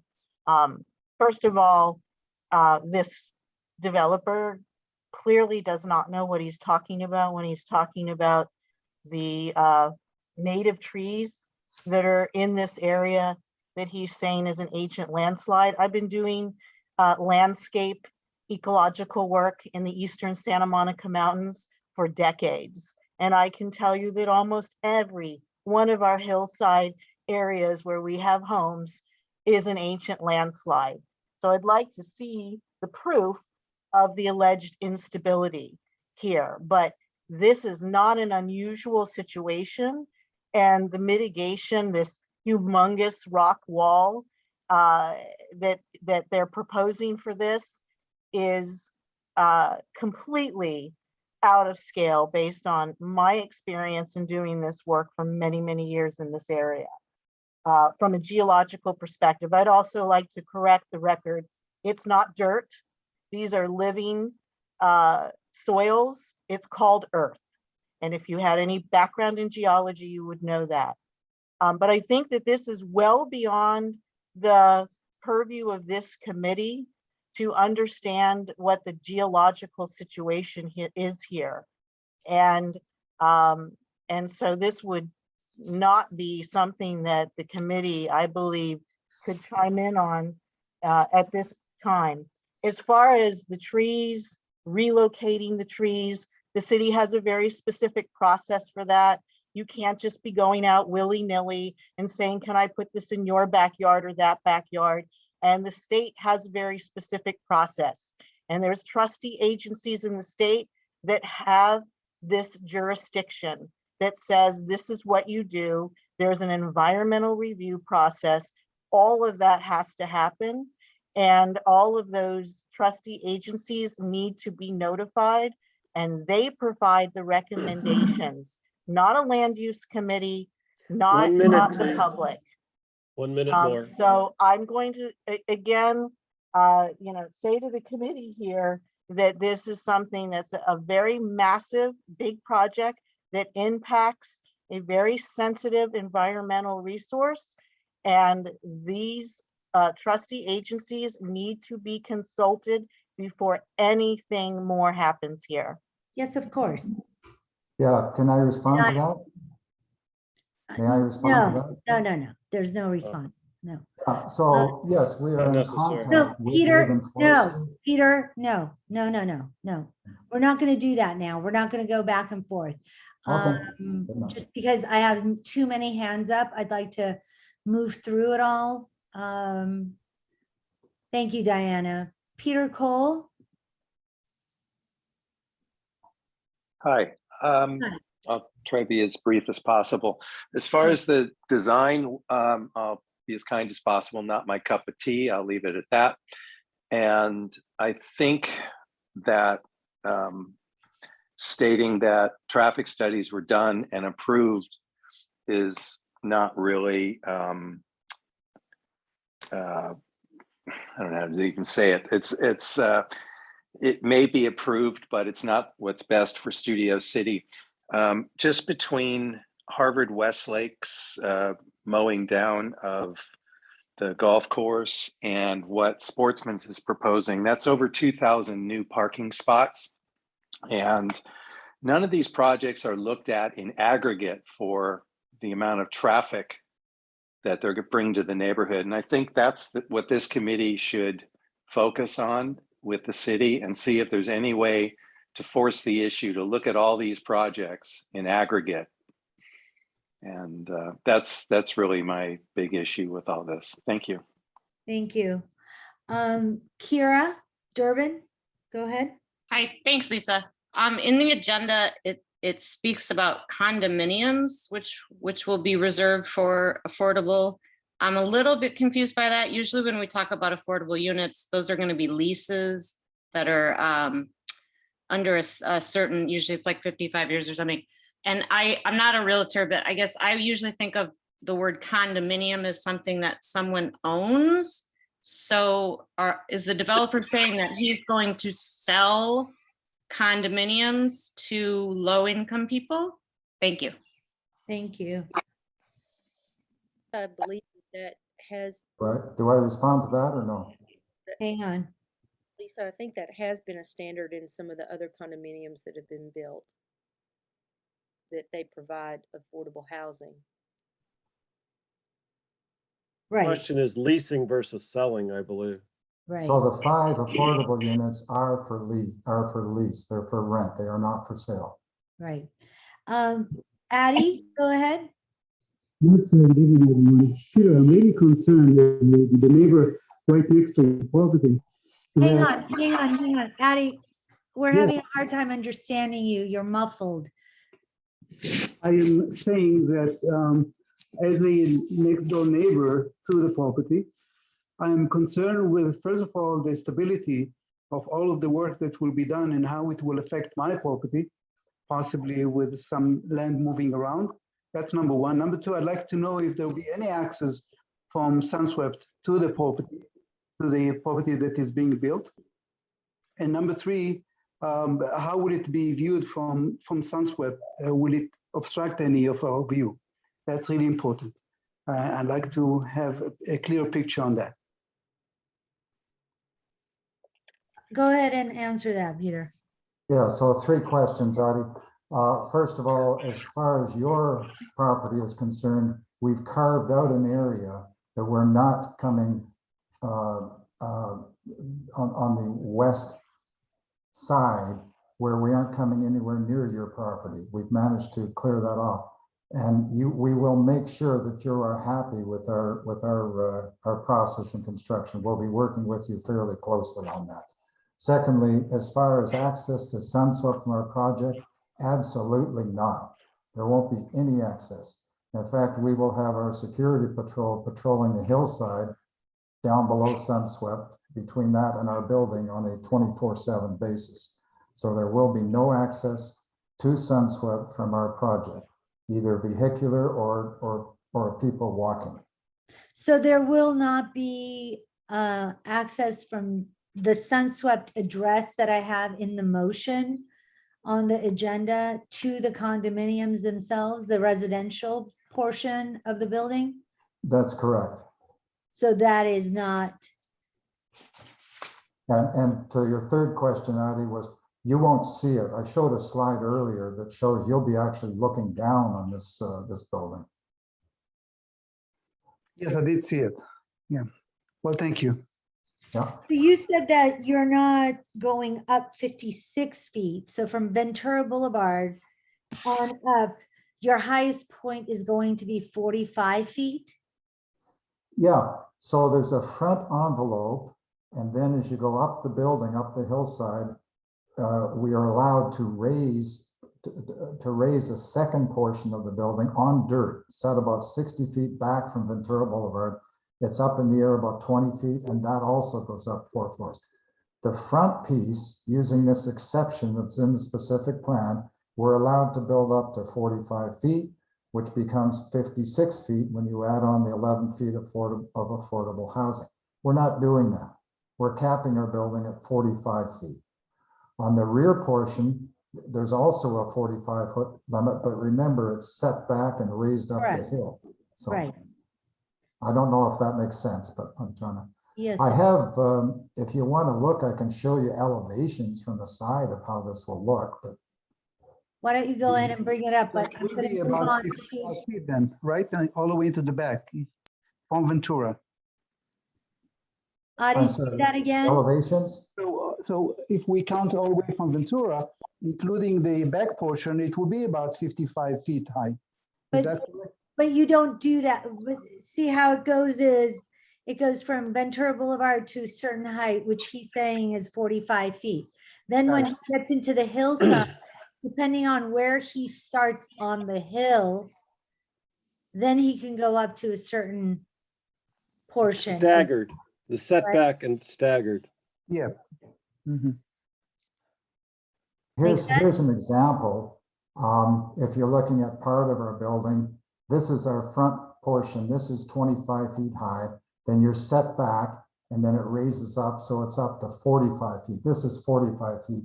You can't read it. I can read these elevations here, but this is, it starts at 621 feet at Ventura Boulevard itself.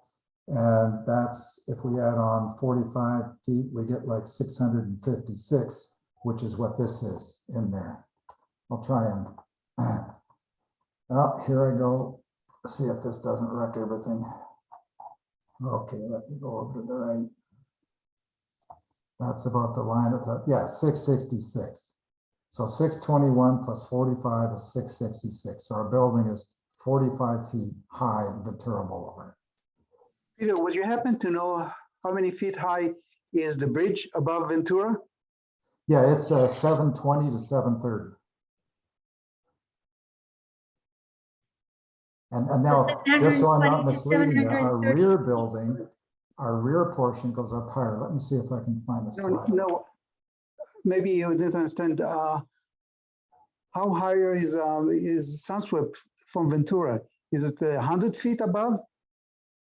I'm sorry, say that again? How high is SUNSWEPT from Ventura Boulevard? The bridge is about 720. SUNSWEPT is about 620. I'm sorry, wrong way. The SUNSWEPT Drive is at an elevation of about 720. Ventura Boulevard is at an elevation of 621, so about 100 feet. Okay.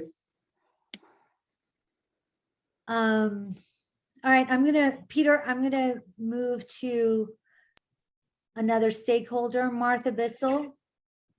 Hello. Hello. Thanks for hearing me out. I encourage wise development in our community, but I have concerns about this particular project in terms of noise, traffic, light pollution, and environmental damage. I'm concerned about losing a rare grove of protected black walnuts and other vegetation which has been stabilizing the hillside.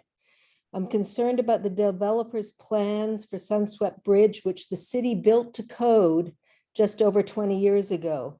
I'm concerned about requests for city infrastructure money for this project. I believe in due process, guardrails, and communication. Environmental, traffic, and neighborhood concerns need to be taken into consideration before any permits are granted. Building and safety says that work has been proceeding ahead of permitting, and that is not acceptable. I'd like to know more about whether you plan to move the bridge uphill, if you are hoping to replace it, And you broke up slightly talking about the height of the second uphill envelope. And I would like to know what that height is in comparison with the height of the SUNSWEPT Bridge. Thank you. Thank you. Do you want me to respond to some of that?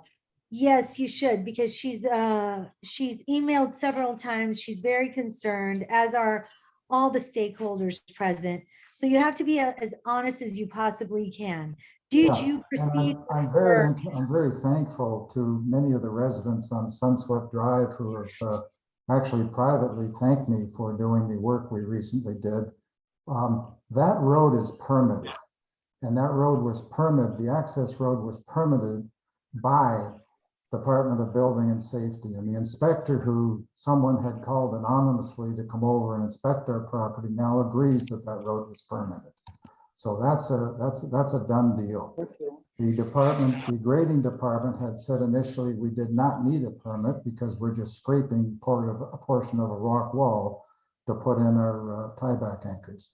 The grading department, we spoke with them yesterday, they are now going to issue a permit, which they will then pass along to Department of Building and Safety. So we have permits for that whole thing. Thirdly, we had the Department of Urban Forestry, who someone also contacted anonymously out and had a very good meeting with them. They have confirmed that no trees were injured in the process, that the trees are properly protected. So that's where we stand on that. Now, you raised a number of other questions, such as the environment, such as the biology. We've had all the studies done. We have biological studies. We are in contact with the urban forestry, and we had a very good meeting out there. We've made some decisions with urban forestry about how to proceed, but we'll proceed through the required city groups, and we'll get their permission and an agreement before we go ahead. We've done that. I've done that on every project I've worked with. I usually build well above code as opposed to being just at code. So we intend to dot all the I's and cross all the T's and get with every interested party and listen to the people who have input. Peter, let me ask you something. Am I correct in understanding that you did or you did not have permits doing the work that you just did? Because there was a lot of stakeholder concern about that, and you need to comply with the city. So what is the honest truth to my question? So the answer to your question is there was a road permit issued in 2006 for the access road that's on the property. That road permit was issued. That access road that is on the property is fine to use. And we confirmed the inspector when he came out, his main concern was whether or not there was a permit for that road. Yes, there's a permit. We found it. We sent it over to the inspector and he's reviewing it now. That's a valid permit for us to use that road. So that was the main bone of contention. As I said, the grading department, the small scraping we did of one rock wall in order to put up our permanent, our test anchors, that was small, but we spoke to the grading department and they're willing to, they are now issuing a permit. We just delivered the plans to them. So we did not need a permit from the grading, and the road was permitted in 2006. That's it. But does that permit expire? The one that permit is in, that permit, the access road is there. We use the access road, and we don't have to have a permit to use an access road. The access road was already there. Louis, go ahead. Good evening, and thank you for the opportunity. The plan's a bit concerning, to say the least, because I think it taps into an all too familiar pattern. One that even Councilmember Krikorian described recently as development that may not be bad as much as not very smart. And in this case, perhaps a little late to the party. I think as Terry mentioned earlier, you have nearby Sportsman's Development that's coming online soon with all of its impact. The proposed River Park at Weddington, golf and tennis that's pending. And now this. It's yet another example, I guess, of just trying to stuff 20 pounds of community into a 5-pound sack. And after living here in Studio City for about 30 years now, my gosh, I've seen a lot of hits and a lot of misses. But in this case, I'm sorry. It's just simply the wrong place at the wrong time. Thank you. Thank you. Patty Kirby? Hi, I absolutely agree with Martha Lewis. This is just too big. Just alone, the traffic from Sportsman's Lodge and the Studio City Golf and Tennis project that Harvard Westlake is proposing is too much, just that. So I totally think this is way too big, way too much traffic potential, and losing way too many native trees. Thank you. Thank you, Patty. I just want to say something, and I know this is not going to sound as glittery as it should or will ever sound, but just to be clear, like as residents and stakeholders, yes, we're definitely affected by the fact that this area is going to be inundated between Harvard Westlake, Sportsman's, this project, and whatever's going to be going on with Jerry's Deli and Pins and so forth. But at this moment in time, with the Austin development, he's only concerned about his project. And he just wants to share the information that he needs to let us know about, just about his project. So we will take it upon ourselves to come up with what we need to come up with, the conclusion for this. But just so everyone's clear on that. Richard Niederberg, go ahead.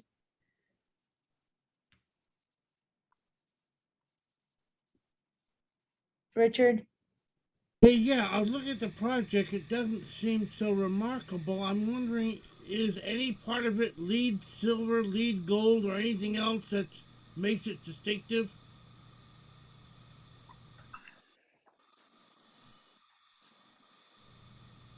You're going and answer that. I'm sorry, I couldn't hear the question. Richard, can you repeat that? Is any part of the project lead silver, lead gold, or in some way distinctive that makes it worth it to overcome all these obstacles? So is any part of the project lead silver or lead gold? Lead silver or lead gold? Yeah, there's architectural elements here. Yeah, I think the better answer I can give to that is that this is a landslide situation. I don't know anybody who would consider building a house on a property where they're forbidden to build on it because the land is sliding out from under them. That's what's happening on this. We have to fix the landslide. Rather than talk about architectural elements being special, I'd rather talk about the land being unstable. That's the big problem here. That's the 900-pound gorilla in the room. It really is. Thank you. Oh, is there any possibility that the residents under the bridge, for lack of a better word, basically, will walk down to just outside your guard people in the back? Is there access from the back out? Sorry, I picked up parts of that, Richard. I'm sorry. I can't hear that well. Is there access, even if it's cutting through bushes or fences, from under the bridge to the back of the condos? No. First of all, the portion council district and ourselves worked together for about 1.5 years to close off access to under the bridge. That portion under the bridge is now blocked off by fences. And as a result, the people, oh boy, there was some real drug dealers doing an operation under that bridge. They used to go down, they used to receive their product up on SUNSWEPT by motorcycles, run down the hill, deliver it under, do you know where the river is? Over by there, to a group of about 15 people on bicycles who would go up and down the river delivering the product. That has ended now. They are no longer using the bridge for that purpose. So we have a full-time security guy who is walking that hillside to just make sure that everybody's safe on that hillside. I'm just But you know, Richard, we know a lot of the people. We know the drug dealers. It's no secret. We see them in Vaughn's supermarket and so on and so forth. They know us. And it's not like, you know, they're some mystery people. We know who they are. And they are avoiding our property at this point. The homeless people, on the other hand, they're hanging out around Ventura Boulevard, around the back of our, we have a small 3,000 square foot. They're hanging out the back of there, and we try to get them help, quite honestly.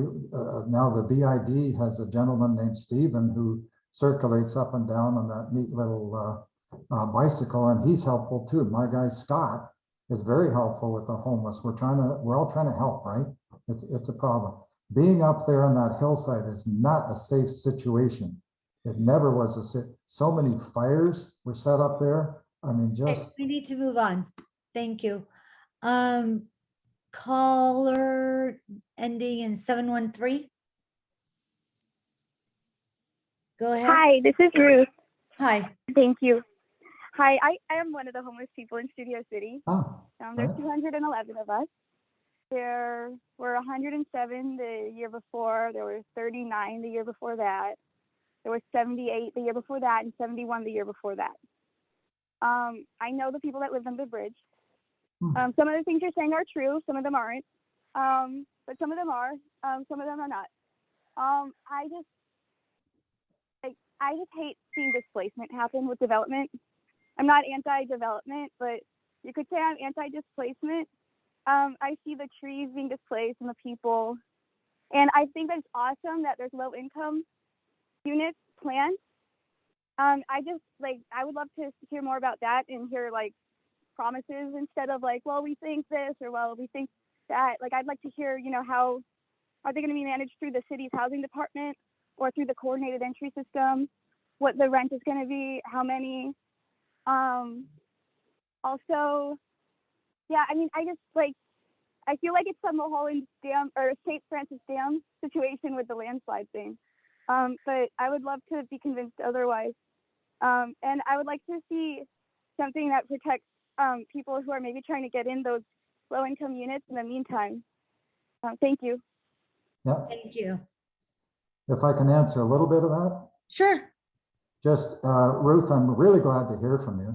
And you sound like a person who's got it together, quite frankly. You really do. You're organized. Your thoughts are straightforward, and you're inquisitive and obviously artistic.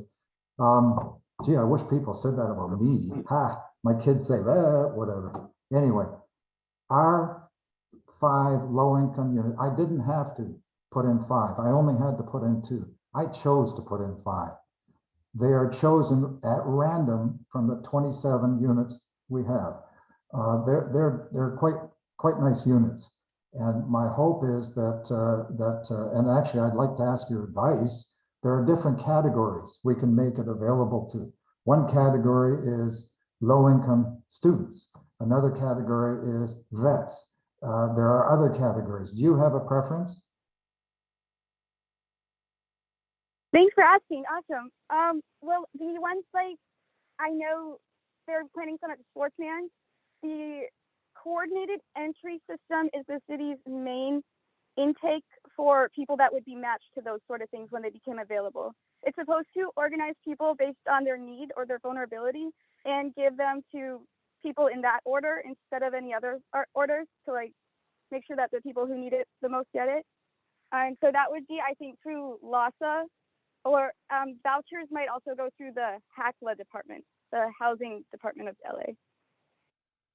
Hey, Ruth, I'll make you a deal. You email Lisa your contact information, and maybe I'll get some advice from you. Fabulous. Thank you. You're welcome. I think Ruth needs to be in one of those condos. Lana Ford, Hi, thank Hi. you. Hey, Peter, thank you so much. Your renderings were very beautiful, and I can tell that they're well thought out. Just a few things struck me as you were talking, and I made a few little notes to ask some questions. Um, as you began your presentation, you mentioned twice if we build or not. I mean, is there something that you think might prohibit you from building? And if so, what that might be? And then go into the tiebacks that you mentioned, the self-monitoring tiebacks. I'm sure the experts have determined that that number of tiebacks would be enough to add stability to your building uh, because of earthquake preparedness and things like that, right? This is kind of the Right. question: is that is it enough? Are you secure with that sturdiness of those tiebacks to support the building that you plan to put on the property? And then finally, I wanted to ask you about that raised area in the back. Now, in the renderings, is that sort of the area where the pool and patio is going to be covered, or is that an additional set of condominiums that raise up? What's underneath that other high? Okay. Right. Okay, the answer to your first question is build or not. What I was getting at there is if we put up a building, we have to do all that grading and put in those tieback anchors. Even if we don't build a building, we have to put in all those tieback anchors and put in the big wall to support them. So build or not, I guess what I'm saying is the work has to be done. The only way we can afford to do it is if we build the project, so we can absorb the cost into our project. It's $6 million, and you know, it's an enormous amount of work. So that's what I meant by it. The work has to be done.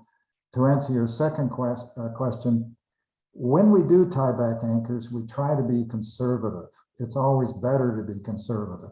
So we overestimate the stress they'll have to hold up. To give you an idea, each one of those tieback anchors can hold up 60 cars suspended vertically from it, each one of them. We've got 140. We put in that number, and by the way, we're the first ones in the US to have monitored by computers, so it's automatic monitoring. Everybody else monitors once a year. We're monitoring automatically. We aren't sure, one tieback anchor and then 50 feet away, will they still have the same strength as each other? We don't know. That's one reason we put in these 5 test tieback anchors. And we may put in other test anchors. We need to get a really good idea of what they can hold up and what they can't. If we find out from these tests we just ran that they're much stronger than what we thought we were, maybe we'll be able to lighten up a little bit on the number of tieback anchors we use. I'm a very careful guy, and if you knew the projects I build, I go above code in everything we do. And I do not want this building failing because of the tieback anchors failing. So I hope that answers your question. If you're interested, I could put you in touch with Bob Hollingsworth and Dave Salter. They are the experts. They're amongst the preeminent experts in Los Angeles on tieback anchors. So they're very experienced. The third element was I think the pool. Let's see if I can find it. This is always a challenge for me. I'm not really a high-tech guy, but here we go. Oh, you know what? Maybe I could get back to here and see if I can find something. Where you're looking on the right, I think you can still see this, right? Or no? We can, but you're going to have to bring it down soon. I'm not seeing. I'm not seeing what maybe you think I'm seeing. I don't know why. Okay, Seeing an illustration of the tiebacks. hold on a second. Let me try to get, Seeing page 7 of 9. so now it's page 3 of 11. Now it is, yes. 5 of Okay. 11. Yes. I think there's a shot right there. So if you see this over here, Lana, there's the pool, and the pool sits on top of condominiums.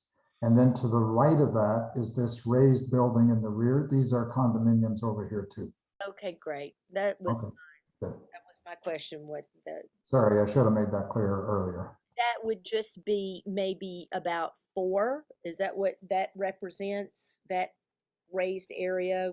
Are they like 4 quadrants? Is that how you sort of have that set? Yes, it's almost a square and it's set in the back. Okay, thank you. All right, thank you for that. Incidentally, while you're asking that, we could have built this building with 30 feet facade in the front and then another 11 feet. That's the standard use of the specific plan. But that would have meant a building that's 41 feet tall in the front.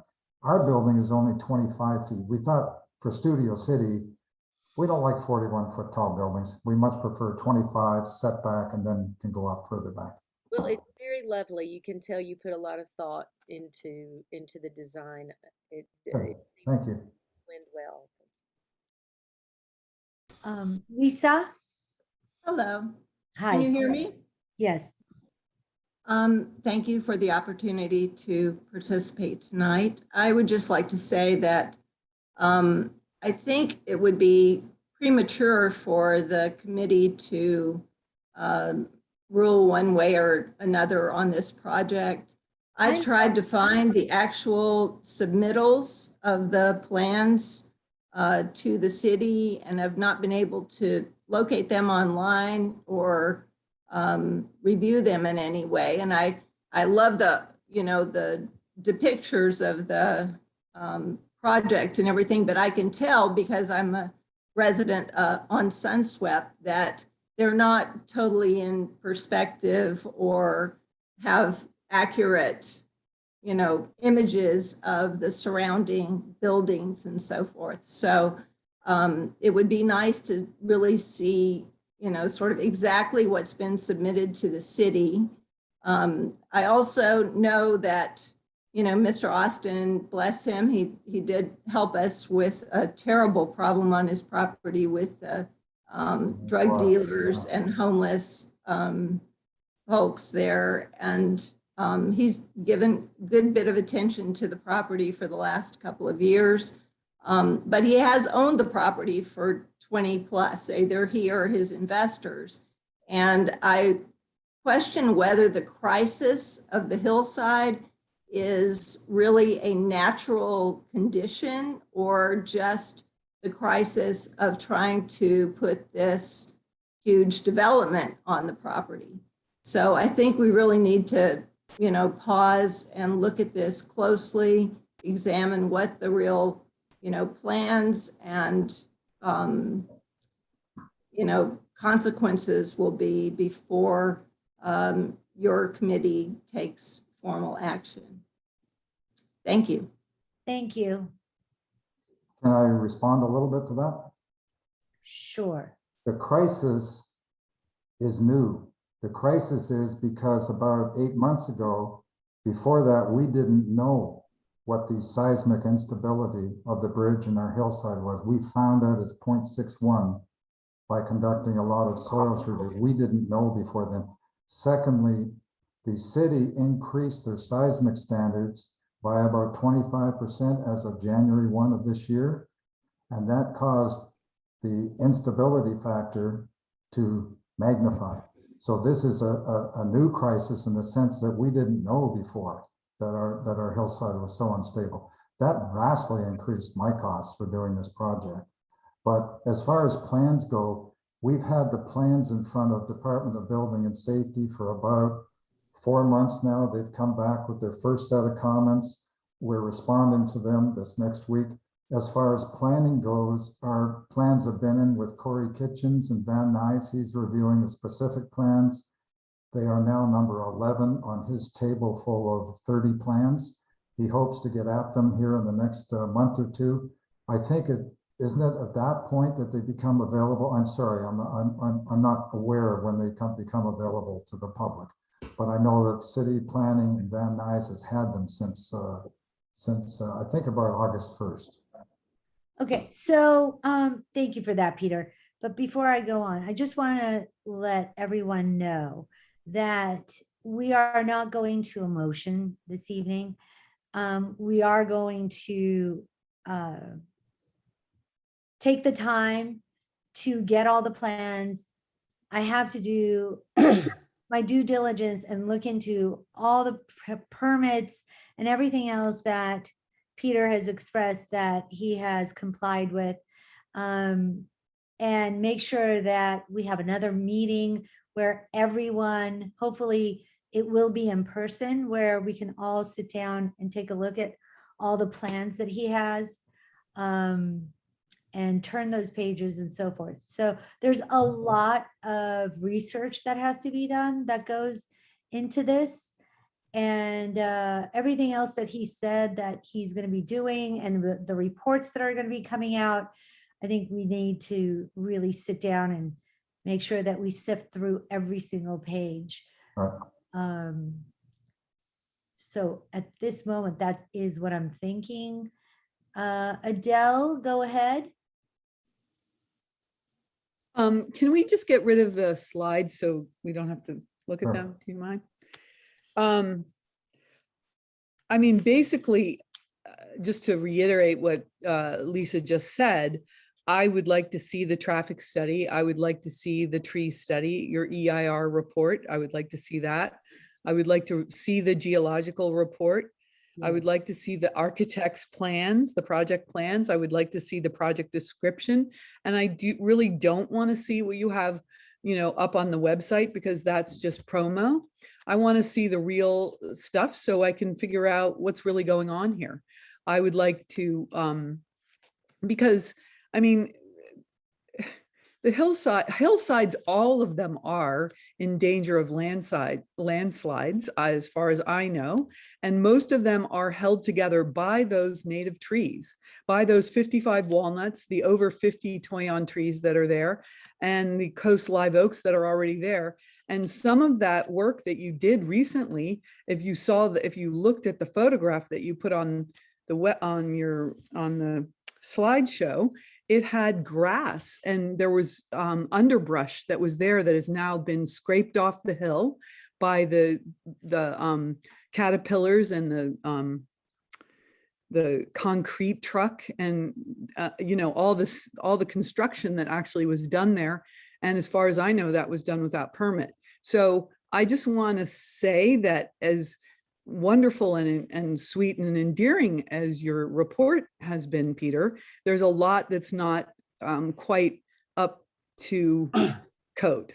And I just want to say that I want to see the stuff that you're talking about. I don't want to hear about it. So that's my opinion. Great, thank you. Dean? Peter, thank you for your presentation tonight. It's a lot of information. It's a lot of technical information. And I think, as one stakeholder said, it's probably beyond the purview of the committee and all of us. We're not engineers.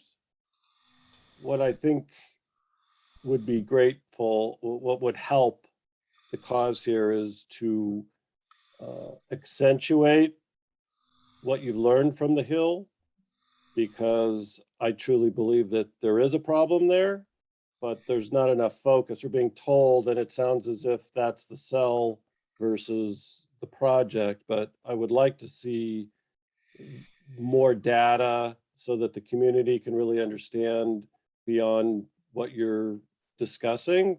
And maybe that has to come from the city and grading and soils and all of that technology, because otherwise it's a lot of sales, and I think it needs to be backed up with data, which is what Adele's talking about. because I truly think that there are problems there. And I used to, was friendly with Mort Allen, and he was, owned the property below. And he knew that that was an accident waiting to happen. And I don't know how any of us can drive by and look at that bridge that's hanging the way it's hanging and think that in an earthquake, that's not going to peel down. So I do believe that there are benefits forthcoming to SUNSWEPT up there and that immediate community. That being said, I don't think it's the prettiest hill either as it stands right now. It might be green, it might have trees, etc., and I'm all for all of that. But I think another thing that the community and everyone is looking at is, a lot of concrete and what appears to be a concrete bunker, a wall carved into a mountain. And in that former slide part of it, there's a lot of just natural concrete, and you might think about introducing some color, some other elements that might soften the eyes, that might enhance some of the architecture elements, that might make it more appealing aesthetically. Just a thought. I mean, in the big picture of what everyone is concerned about and what's coming to Studio City in this little stretch between Coldwater and Whitsett, this is 17,000 feet of commercial and 27 condos. That is relatively a pimple compared to 580 units that are being proposed at Sportsman's, and what could potentially land between Jerry's Deli and Whitsett with what they're working on. It's not to belittle the project or say that it's not going to create traffic and problems, but I think we can travel along Moore Park and a lot of the other areas of Studio City and see 15, 20, 25 units popping up all over the place, and wonder, with the same complaints about traffic and such. But I think that everyone should be educated on what's really going on with that hill, so that we don't want to become engineers and experts, but I think there's a disconnect there, and more could be done so that everyone could really learn what you are investing and how you are creating a much safer condition there. We're happy to send you any reports for your request. If you can make a list of whatever of our reports. All of it. I think I don't know that it's reports. I think the reports need to be reduced into vernacular that everyone can understand, because we're not engineers and we're not going to get into calculations. That's not what everyone's going to sit and understand. I think there's got to be some way, excuse me, for the experts to describe and talk about it in, from a novice point of view. I Then misspoke. What I meant was, we can all grab a hold of it. what I meant was I would send you the reports about traffic report, about about biology, about all of those reports, because they are reports that you're used to dealing with. On the issue of grading, I think I need to find an interpreter who is trusted by you and trusted by us to take our 7 volumes, literally 7 volumes this high of calculations done on the Hill, and interpret them into something that you'll understand and trust. So I'll start looking around for somebody. I don't think the city grading department is a place to look. I think they're very technical down there, but we'll find somebody. Maybe you can suggest somebody. That would give it thought. And also in terms of the design element, I think some softening of some of the material would be really wonderful. This is your opportunity to do something great. I know you've been working very hard at this for quite some time, and you've envisioned this probably for years on end. But to just do something spectacular there, should you decide to move forward, as you said, we may or may not build, but if you do build, you do get the approvals to move forward from the city and planning, building and safety, that you do put in some time with your architect and soften it up a little bit, because it does look like a concrete jungle, and no amount of stained glass is going to soften that up. So having said that, I'll turn it back over to Lana. Did you have something to say? Just had one last question, Peter. Thank you, that I forgot in my other list of questions.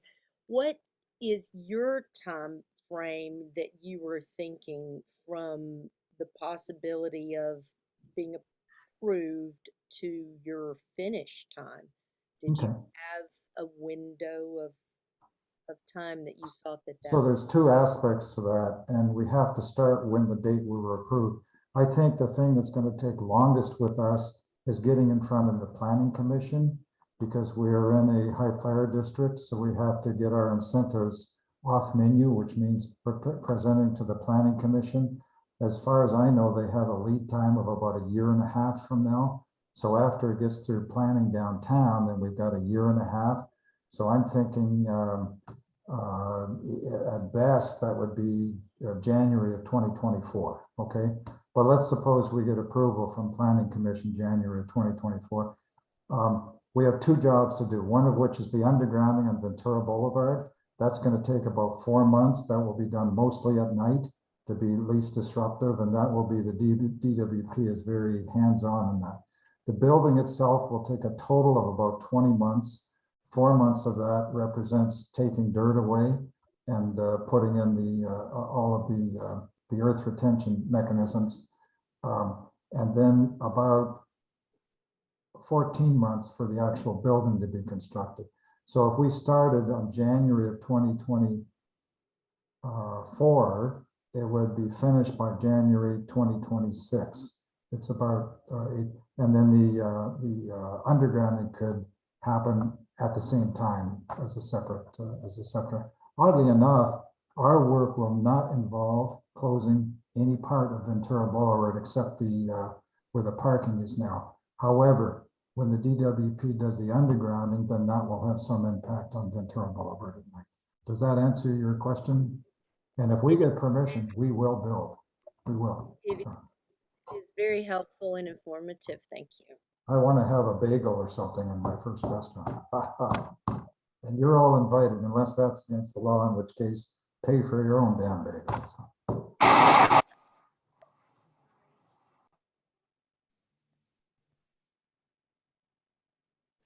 We lost our leader.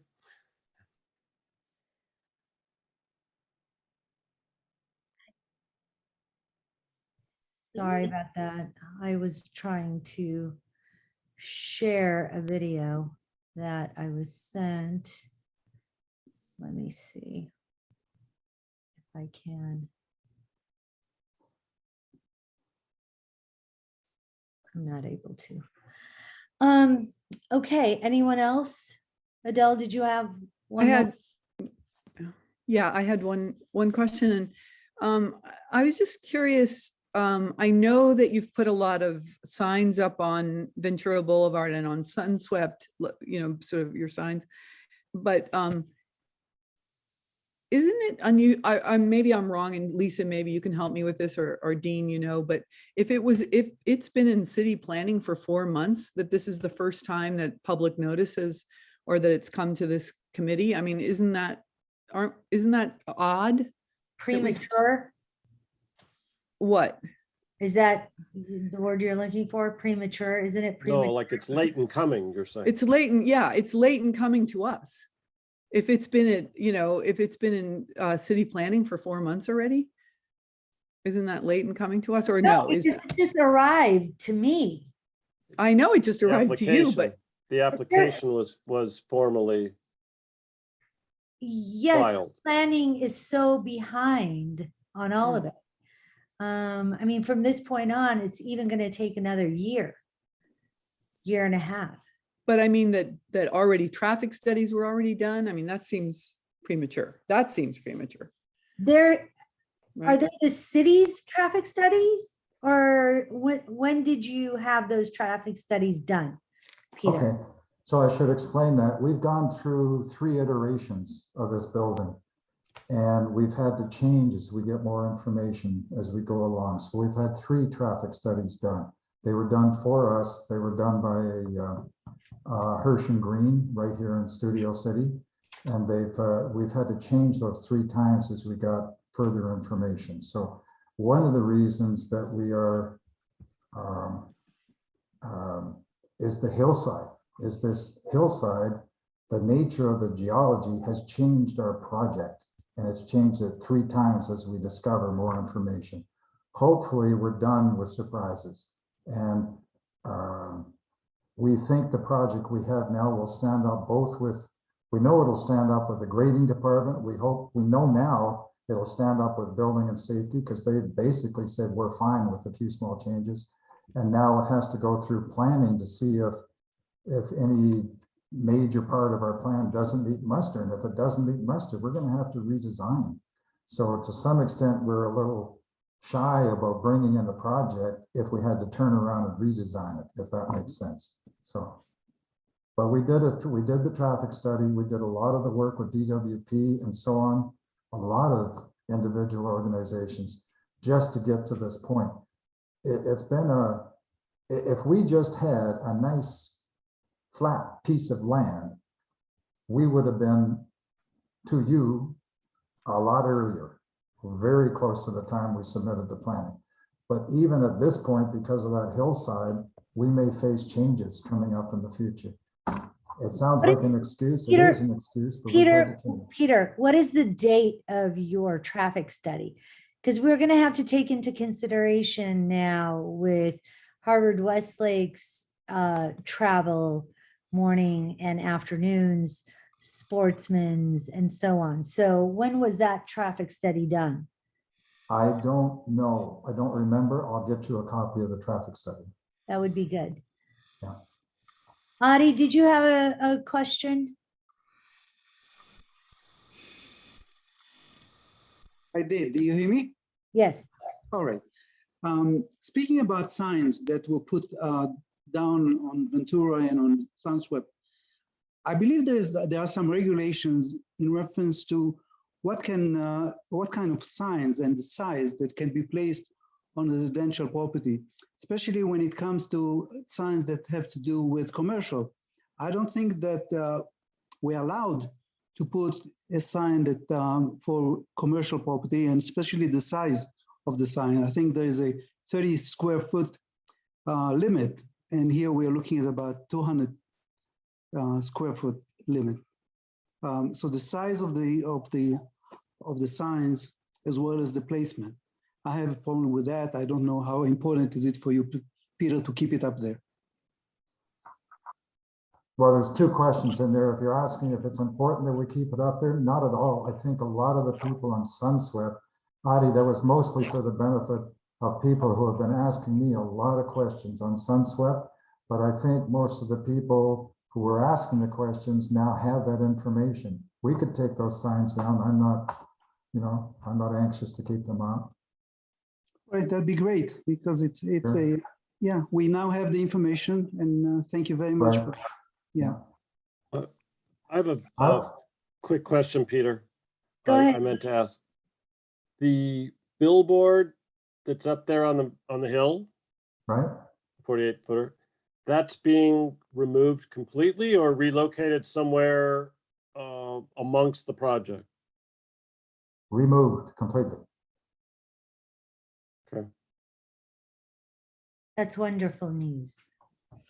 I built that billboard, Dean, for Ike Starkman, who was over at Jerry's Deli. Sure. He came to me one day and he said, we want to be open. This is back in 1980.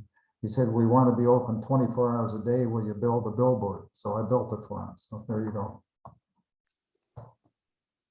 So that's not owned by one of the advertising companies? That's your structure? No, I own that. I built that. I own it. We own it. My family owns it. So you would lease it if someone came to you like Outdoor Media or whatever their name is now, if they wanted. Right. Okay, Right. individual billboard. Oh, very good. It's permitted, but it's going away. Yes. We could have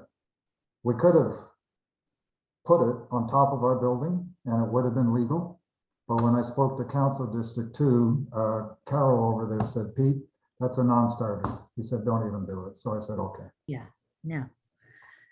That's why I wanted to understand where and what the future It's going of that away. was. It's going away. Yes. Okay, anyone else?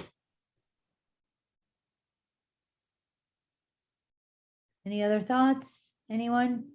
I'll Thank you just, very much for having me. I really appreciate this. Of course, Jesse has a comment.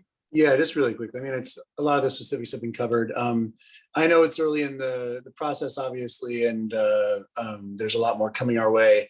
I'm just, you know, based on the comments of some of our stakeholders here today, as well as the sheer reality that we've all experienced as residents of Studio City and in these meetings specifically, this is a very tenuous sort of neighborhood right now, where you know there's the potential for massive change. And as Dean, you know, articulated, your project is not at the scale of some of the things that are being proposed. But I think that it should be reasonable for all of us and for yourself to anticipate a certain amount of trepidation that, again, going back to Dean's point, might not be the case, you know, regarding your project if it were located on Moore Park or somewhere else. I mean, it's a, you know, we're all waiting to see and, you know, participating, but also waiting to see where the chips are going to fall on these massive proposed developments. And it's a scary time to be considering developments, even of a smaller scale like yours, which, you know, while small compared to what Sportsman's is proposing, but, you know, for example, is still, you know, several stories higher and a good degree wider than anything on either side of it. So, you know, it's just a very interesting time, and I mean, I foresee some very interesting conversations to come, shall we say. It's interesting because I bought this property, the west part of this property, from a developer who wanted to put up something like 200 units, and they were all squeezed together, and they were all, so it's kind of the enemy of my enemy is my friend. What I'm offering to do is build something that suits the character of Studio City as it is: restaurants, ground floor, hidden parking, setback condos. What some others want to do is build as many units. I could have built 126 units on this. I didn't want to. That's not the character of Studio City. So anyway, it's choices too. It's change and choices. So. Sure. And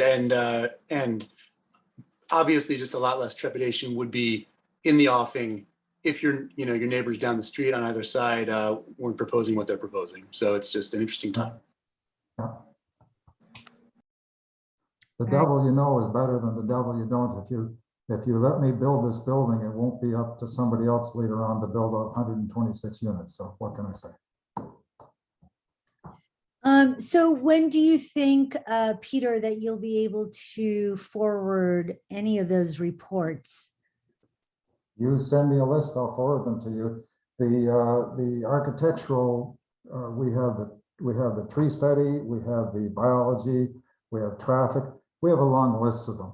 Why don't we do it this way? I'd be happy to forward you a copy of the reports that we have that we're not currently revising. We're only revising 1 or 2 reports. The architectural study won't be finished until next week. When we get that done, we'll send it to you. As far as comments from planning, we don't have them yet, so I can't. I don't need those because I can get those myself, but which reports are you revising? We just completed the architectural report. I understand as of today, that'll be about another week. We revised that to incorporate a bunch of comments we got back from Department of Building and Safety. That report should be ready by the end of next week. The other reports are available now. Okay, so what is today? Wednesday? Should we say a week from today that I would get all those reports? I can, God willing, and the creek don't rise, I can get you all of the reports except for the architectural, and the architectural will be within 2 weeks from today. So 2 weeks from today would be what date? How do you want to receive them? Electronically would be great. Okay. Good. Digital files would be great. Do you want to send me a list of the reports you want? I want every single report you have. Yeah. Okay. Do you want 7 volumes of grading reports? I actually do, yeah. Okay. So, All right. 2 weeks from today would be the day before Thanksgiving. Is that okay with you, or do you want to do the following? That's fine. Yeah, That's fine. okay. Yeah. So, I would really appreciate that. I think 2 weeks is sufficient amount of time for you to digitally send me all those copies. We just are very interested. We are an involved community. We want to see those reports. It would be great that you send those over. So I move that we table this motion, item number 7, pending the reports, all the reports that Peter Austin will be sending us for our review. One of those reports is, of course, the grading report, their approval letter on this work that's being done. I expect that to get that within a week. We just submitted it yesterday, but I'll get that to you as soon as we get it. So. Okay. Do I have a second on my motion? Adele, thank you. Second. Thank you. Let's take a vote. Richard Niederberg, Yes. Lana, Yes. Jesse Porter, Yes. Dean Cutler, Yes. Adele Slaughter. Yes. Motion passes. Thank you, Peter, for your time. Please make yourself you. available, comply with every single item that comes your way. And please be honest and forthright in what we need from you, okay? Sounds good. Thank All right, you. thank you so Good much. night. Thank you, Peter. Thank you.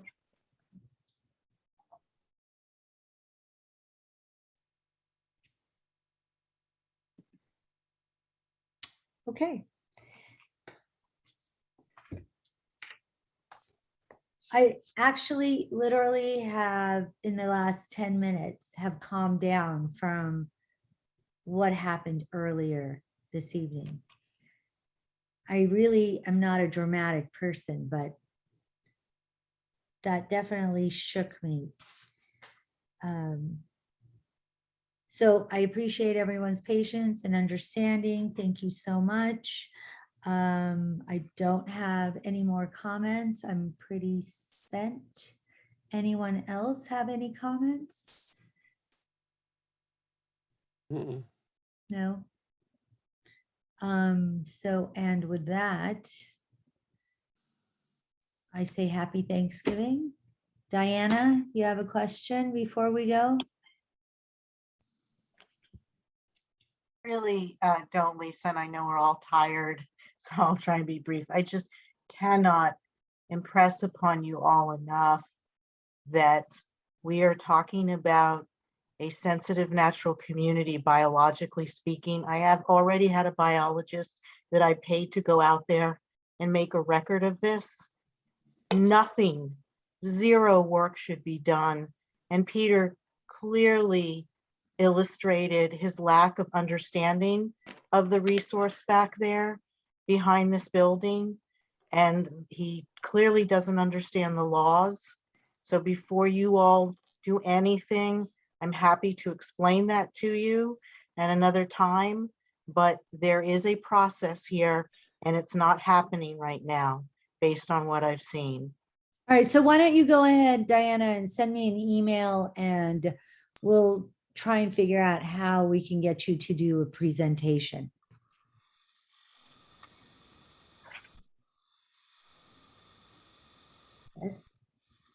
Hang on.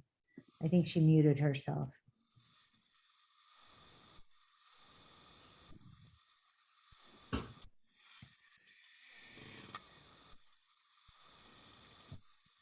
Hey, yeah, I didn't mean, sorry. I was just, didn't want to have a back and forth. Just wanted to let you know that. And maybe this is something that we should do at the Sustainability Committee because the biological portion of it kind of lives there, maybe. She had asked for you to do a report to this committee. Did you hear that, Diana? Lisa had asked for you to do a report on what you know. She keeps muting herself. Is Diana part of the Sustainability Committee? She is. Okay. Sorry about that. It's a habit. I keep muting myself. It's okay. So, yeah, we can, I'm certainly open to that if it makes sense. Thank you. Okay. Thank you, everyone. Happy Thanksgiving, and see you in December. I will keep you posted of the reports that I receive from Peter, and we'll go ahead and start diving into it as soon as we get it. All right. Thank you so Great. much. Have a good Thank night. you. Happy Thanksgiving. Bye. All right, good night. Good night.